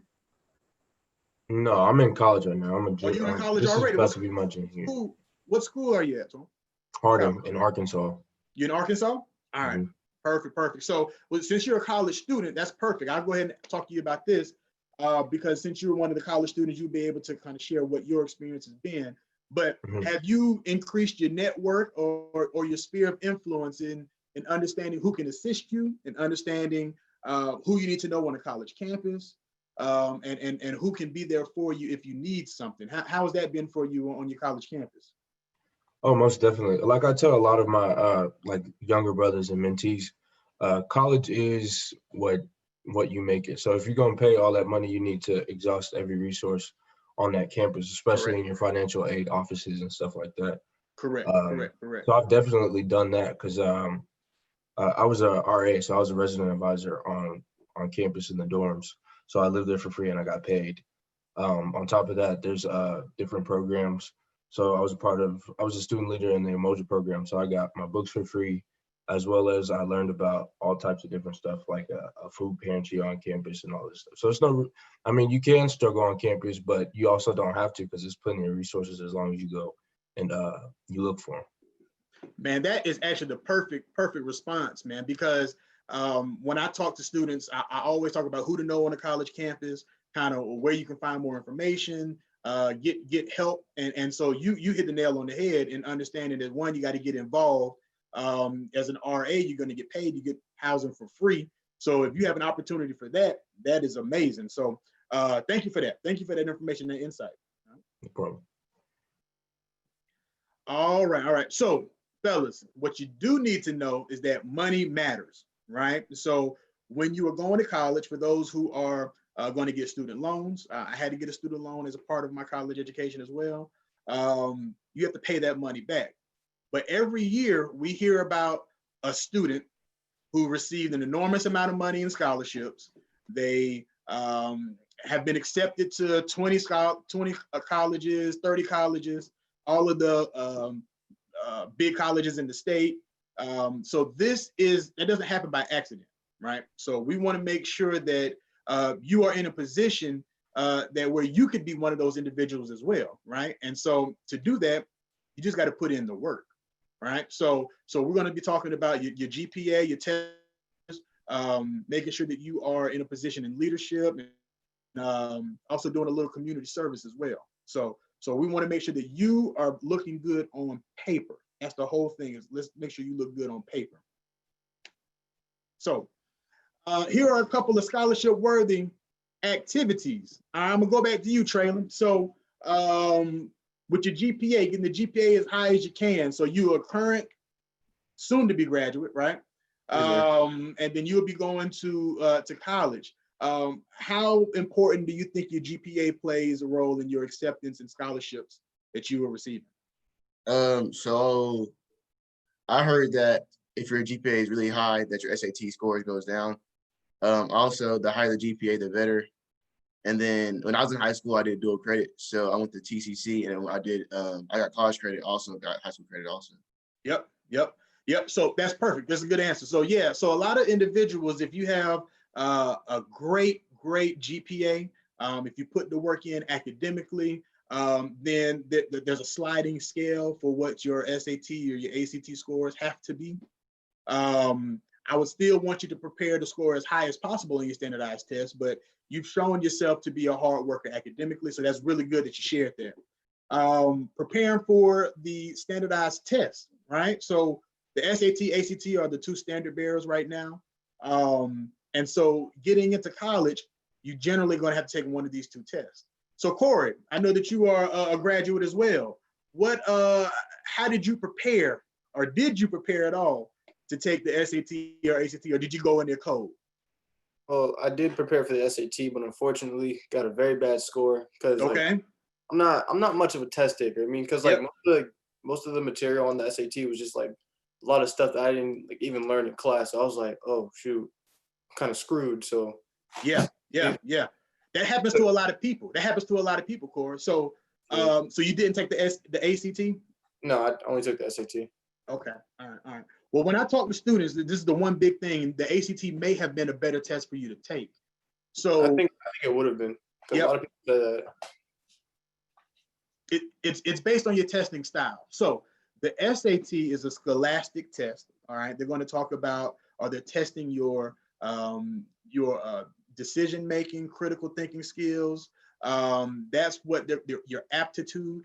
That's what they're going to be testing for the SAT. Now, for the ACT, it's actually curriculum based. So they're talking about the classes that you have taken already. So there's a English portion, a math portion, science and reading. And so individuals who do better just in class, the ACT may be a better test for you to take based on your learning style, right? And we could talk about that a little later on. I'm going to say get involved in leadership roles, sports teams, and community service. As Torrin already said, he's getting involved already on his college campus, playing a leadership role. He's a RA, right? And so he already has put himself in a position to be successful already, and getting an understanding of where he is putting his efforts into. You want to have a story to tell by doing something or having experience. I believe I sat in on the end of the last session, and there was a student who said that they were in foster care, right? And so that is a story to have. That's an experience worth sharing when talking to college recruiters, when talking to scholarship funders. That's absolutely something to say that you overcame some type of adversity. All right. Write the essays right. So one of the big things, I'm a scholarship a reviewer. So one of the big things I can say is have somebody proofread your essay. Please, please, please. One of the big things that I see is that grammatical errors, spelling errors, they actually decrease your points on your scholarship essays. So the one thing I want you to say is write the essays right and have somebody proofread it. Do your research, because money is not automatic. Apply to as many scholarships as possible. So Traylon, you said you had applied to several scholarships, right? And you received 4. Did I hear you say received 4? Do you remember how many you applied for? You got 4, but do you remember how many you applied for? I think about 30. About 30. All right. That's you hit it right on the head. It's a numbers game. All right. It's a numbers game. You can't apply for 4 and expect to get 4, right? So we want to make sure you're applying. Traylon's perfect. 30, 40, 50 scholarships so that you can put yourself in a position where you can get some scholarships. Even if it's 1 to 10 scholarships that you receive, they all add up. And then lastly, we want to explore all funding options. So the funding options that you have, if you think outside of the box, are obviously institutional scholarships. Those scholarships offered by the college. So Traylon may have received a scholarship from one of his colleges, the college that he's going to choose. Niles actually received a scholarship from Morehouse. So that's the institutional scholarship. You can't transfer it from one school to another. Tuition assistance and reimbursement. If you have a part-time job, ask your employer if they have a tuition assistance or tuition reimbursement program. That is where they will give funds to fund a college education for their employees. Also, ask your parent. Your parents may have a job where they offer those funds to employees' dependents. You would be a dependent of your parent. So they may have an opportunity to get funds there. Civic and community organizations like the Stephen Marjorie Harvey Foundation, my foundation, the Next Step Education, 100 Black Men of your city, alumni Greek organizations, they all offer scholarships. So that might be a great way. Early admissions. Did anybody apply for early admissions? Torrin, did you apply for early admissions at all at your college? No? All right. So early admissions is an opportunity for students to apply for college early, obviously, and the application is usually due around November. There are a lot of times funding opportunities that you may be able to receive that general admission students would be too late for. So if you know what college you want to go to, that's an opportunity there. Recruitment events, if your college is coming to your area, attend it. They may offer opportunities. And in the summer bridge program, I think Traylon, it was Traylon or Corey told me you went through a program where you're going to go early. Was that you, Traylon? Okay, all right. So Yes, I went to Albany State University here in Albany, Georgia, and I actually graduated and went right to college. I took an English class, a math class. So when I got to the fall, those students who were just coming up and was filling up classes I had already taken. They also gave me a stipend, so I got money to go to college early. So that may be a great opportunity if one of your top colleges has a summer bridge program for you to take. And then lastly, dual enrollment. You can actually decrease the amount of money and the amount of classes you have to take when you get to college. They give you college credit and high school credit at the same time. Community and technical education for those individuals who are looking to get into a tech program. There's a lot of jobs in welding. If you want to get into aviation maintenance, auto technology, these are a couple of programs that you could take advantage of at a technical college or community college. And then personal fundraisers. Ask your parents, ask your family members, hey, put in on some of my college education. I'm trying to go to college. So don't put off, what kind of personal fundraisers you may be able to put together. This goes into your network and your sphere of influence. We want to make sure that you can assist yourself and advocate for yourself to get ready to go to college. So that's what I wanted to have. I wanted to briefly go over that because I wanted to have a good question and answer session. And before we do that, I wanted to introduce Niles Tunstall. Niles is actually a student, a recent graduate here, a 2020 graduate like Traylon and Corey. He will be going to Morehouse this fall, and he actually received the prestigious Bonner Scholarship to attend Morehouse. So Niles, if you would just share a little bit about your experience and your scholarship, and then we'll open up a really good question and answer session for those students who have questions about scholarships. All right. Well, hello everyone. My name is Niles Tunstall. 19 years old. I was born in Georgia, Stockbridge, Georgia. And my journey of becoming a Bonner Scholar really started just out of nowhere from one of my good friends, Paul Larkin from Next Step Education, Brandon. So it was just one day I was just chilling. He just hit me up and he just said that they had a couple spots open for a little scholarship or whatever. And I didn't really think much of it because I was like, nah, I'm probably not gonna get it because like a couple of y'all already said, y'all applied for a whole bunch of scholarships. So I just applied for it. And I went for it, and then they brought me in for the next couple of steps of that, and then did the interview, and then I got just got the scholarship. But along with my journey that really pushed me to really just want to be a successful young man academically and everything was back in elementary school. My dad, he kind of had situations with his blood pressure and all of that, and he just had a little incident and everything, and I just had a different perspective because sometimes he would go to the Walmart pharmacy or whatever because I want to be a pharmacist at the end of the day after all this is over with. So I want to be a pharmacist. So what really sparked that was my dad's health and everything. And as I was growing up, he would go to the pharmacy, like I said, and when he would come home, he had these little weird blue containers that had these pills and everything in it. And I noticed how to make them more productive, and he'd just have a smile on his face and everything. And I was like, I thought in the back of my head, I want to be someone to help someone out like that, and somebody having trouble in their family and whatever, like we were. So then I just kind of started taking school a little more serious. And then high school rolled around. I was kind of fooling around a little bit, but I was still kind of taking school a little serious too. But my sophomore year, my counselor sat me down with my parents and everything, and we had a conversation. It was asking me what I wanted to do with my life, and I was like, I couldn't really think of nothing. But after a couple of days of thinking on it, I had thought about my dad, his situation and everything. I was like, I want to be a pharmacist. So I just changed my whole mindset around. I started taking more rigorous courses, like chemistry classes, what I want to major in when I go to Morehouse too. And yeah, just really took off from there. Okay.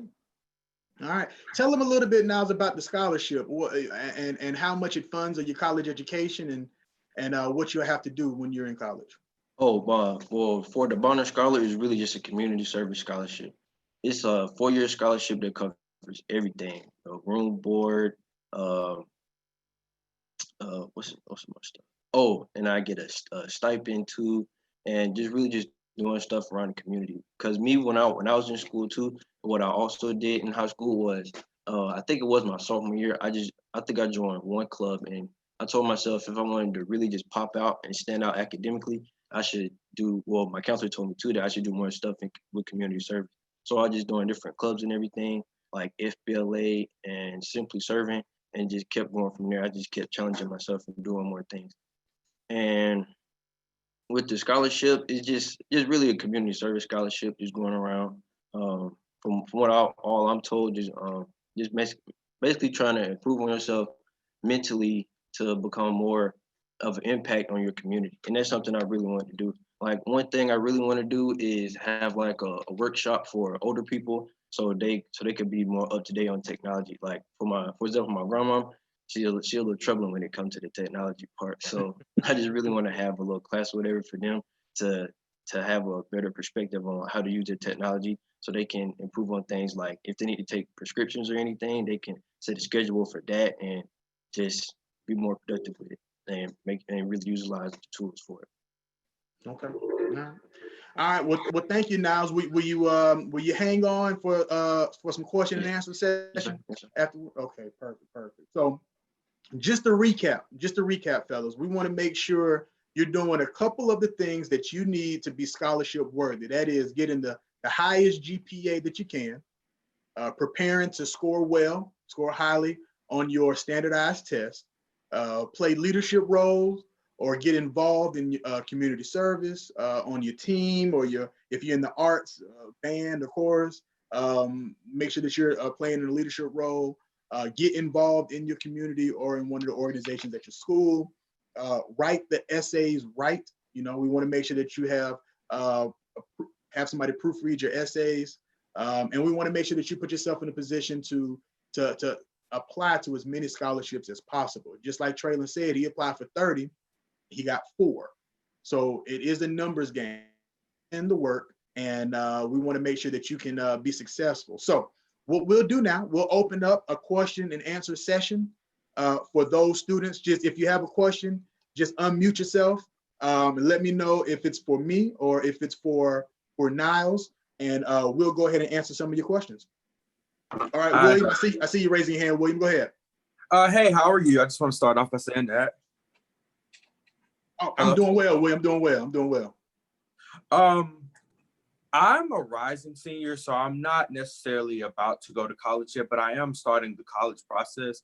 I am the president of Mobile Capital League, so I have like a lot of leadership roles and I have a lot of leadership duties.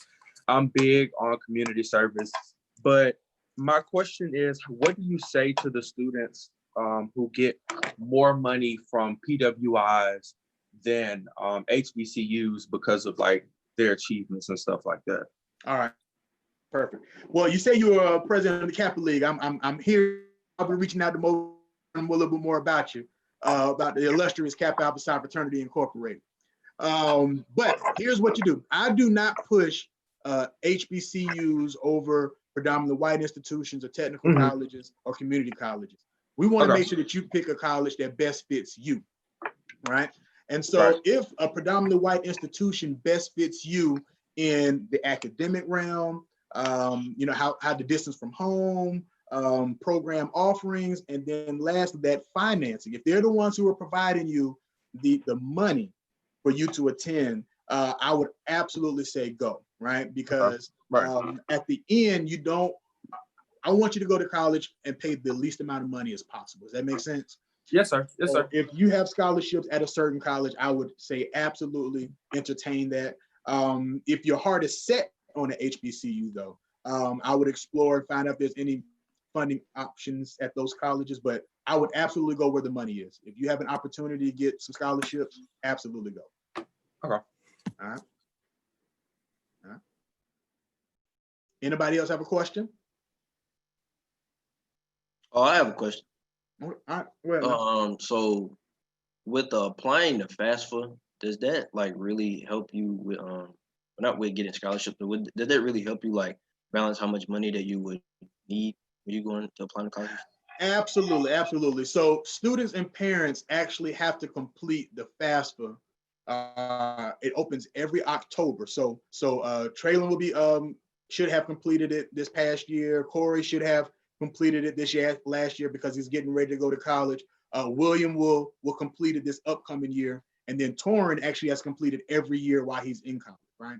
So the FAFSA is the only application to receive federal financial aid, right?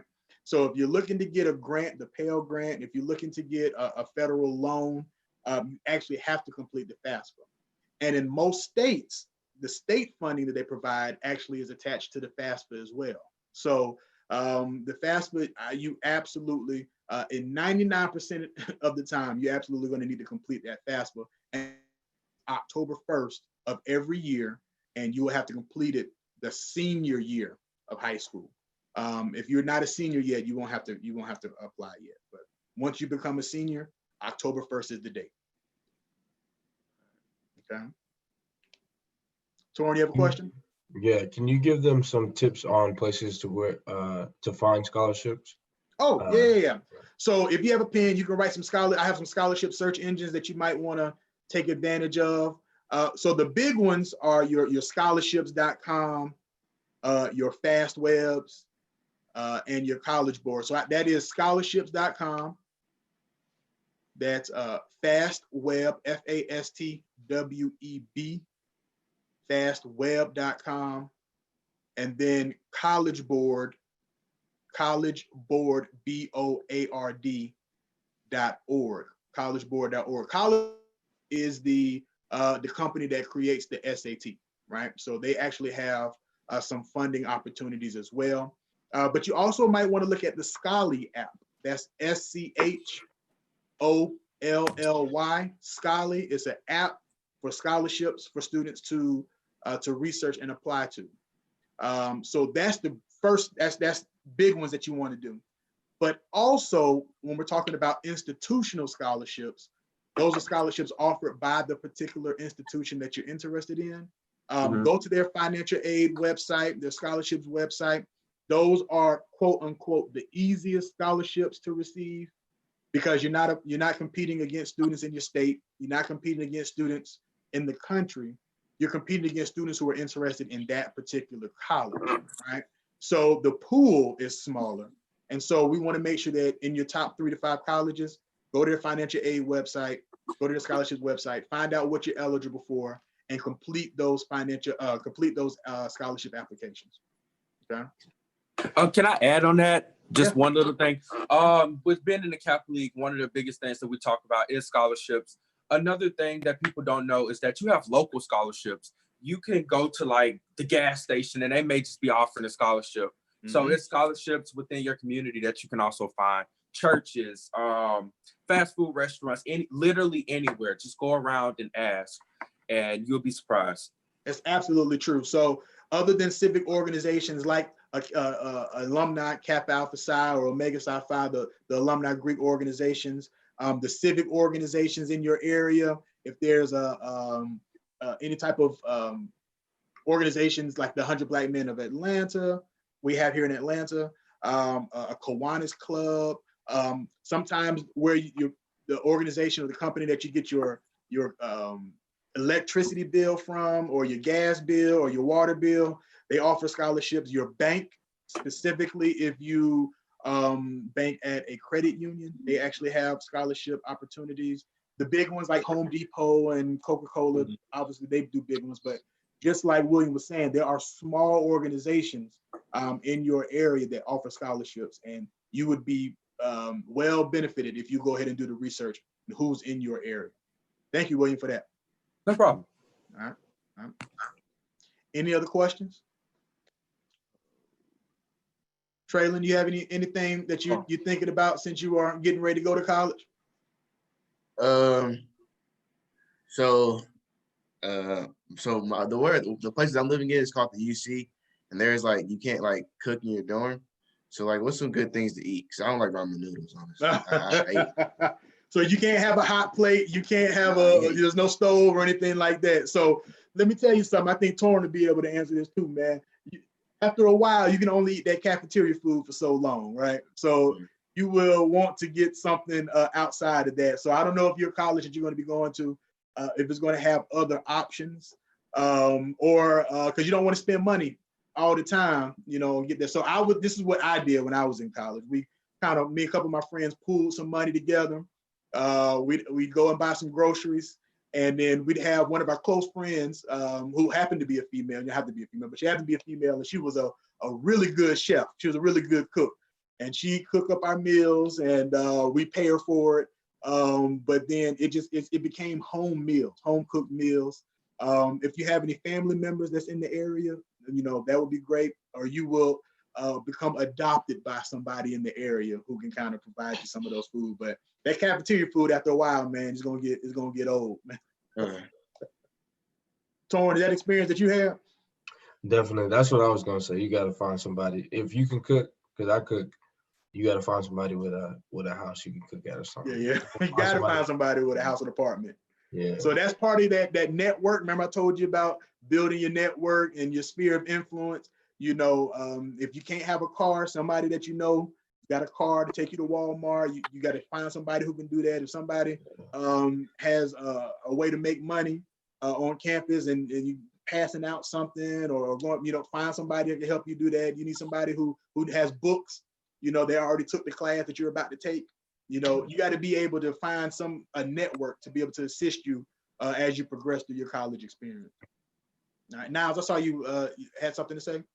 I was about to say, how important is networking? Because I remember I did a couple things in, I think it was my junior year where we did a little what was it for? I think it was for for FBLA. They had a little club meeting, and we did little exercises with just different people from network. I remember that. Yeah, well, networking is key. Specifically on a college campus, you're going to meet. First of all, you're going to meet lifelong friends when you're on the college campus. You're going to have individuals that are going to just be a part of your life, you know, as you continue to grow. But the networking skills that you have will greatly benefit you after you graduate. So the individuals that you're in classes with, that you join organizations with, that you become on a team with. I played football at Albany State. I'm a member of Kappa Alpha Psi at Albany State, and I graduated. So these individuals have been my first 3 hiring managers were members of that, right? My first 3, all 3 of them were members. And so I have individuals who were my teammates who have assisted me in projects that I have. Individuals, when I started my nonprofit organization, they're part of my board. So these individuals will grow as you will and become professionals, and they will have access to resources that you will need. So please find yourself in a position to network with as many people as you possibly can, because the relationship building is what matters. So let me give you an example. So if William's a part of Kappa League in Mobile, he may be a recipient of a scholarship just because he's a member of the Kappa League in Mobile. You understand what I'm saying? Or Torrin may receive an internship because he was an RA and somebody who was over housing knows of some internship. So it's all about who you know, and I want to make sure you put yourself in a position that you can receive some resources because of who you know. Yeah. It was a question in the Q&A too. Let me check it out. Let's see what questions we have for the Q&A. And Brandon, we got time for about 2 more questions, and you can close the remarks. Okay. Can you? I'll answer this one question. Do you have to go to college to be successful? The answer is no. You do not have to go to college to be successful. It's just that education after high school, some type of post-secondary education or honing in of a skill set is absolutely necessary, right? So you don't have to go to the big 4-year university. Let's use William as an example. He's in Alabama. He doesn't have to go to Alabama or Auburn. He doesn't have to go to the Alabama States or Alabama A&M.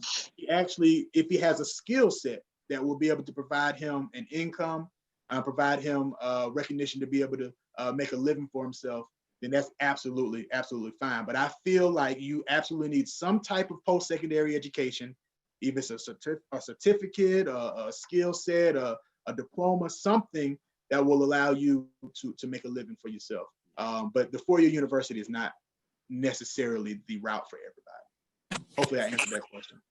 Mr. Jones, I have one more question. All right, you'll be our last question, William. Go ahead. Okay, so due to COVID, a lot of schools are going test optional. What do you say to the people who are saying, well, since the schools are going test optional, I shouldn't have to take the ACT or the SAT, or it just wouldn't make any sense because they wouldn't accept it? Well, they wouldn't accept it. Well, I'd say this.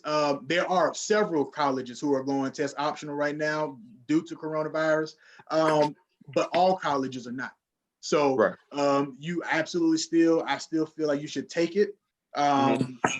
Specifically find out which test is going to be best for your learning style, your testing style.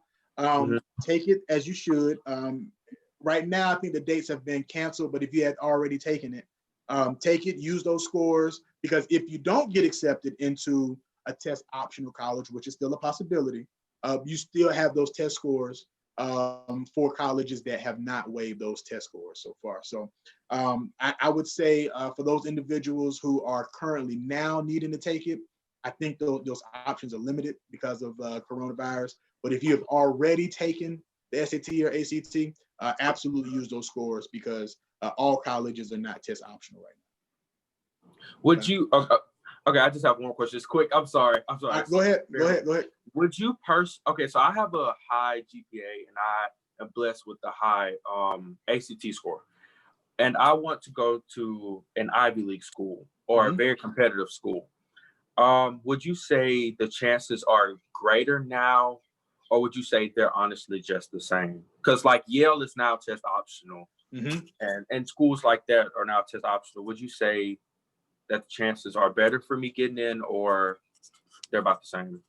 I think that anytime an obstacle is taken away from students to enter into a college, you're always in a better position, right? So if Yale is becoming test optional, knowing the history of the SAT and how it has not been the best for African-American students, I would say that there's absolutely a better chance for you to enter into one of those schools. So at this point in time, it's about the relationship building, all right? So you should be at this time reaching out to the admissions department, trying to find out if there's an alumni association in your area for that college. That's that networking, that building your sphere of influence, so that you have an even better chance of admissions, because you are connected to somebody who may be connected to a decision maker. Connected to it, right? Exactly. So that's exactly what you should be doing, is reaching out to an alumni association in your area, admissions, anything like that, so that you can make a connection yourself to the college. Okay. Thank you. All right. Not a problem. So I just wanted to share, lastly, just my contact information. If you have any questions, please reach out to me. You can email me at info@nextstepeducation.org. You can visit my website at nextstepeducation.org or collegereadiness101.com. That is where you can reach me. If you have any questions, I would love to assist anybody in their process if you have questions. So give me a call, and I am here, or email me, and I'm here to assist. So thank you so much for allowing me to be a part of your, and I can't wait to hear about the rest of your experience during this 2020 mentoring camp. Thank you. Thank you. Thank you.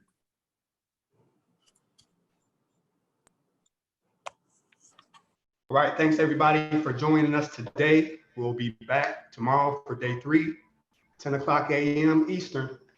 See you tomorrow.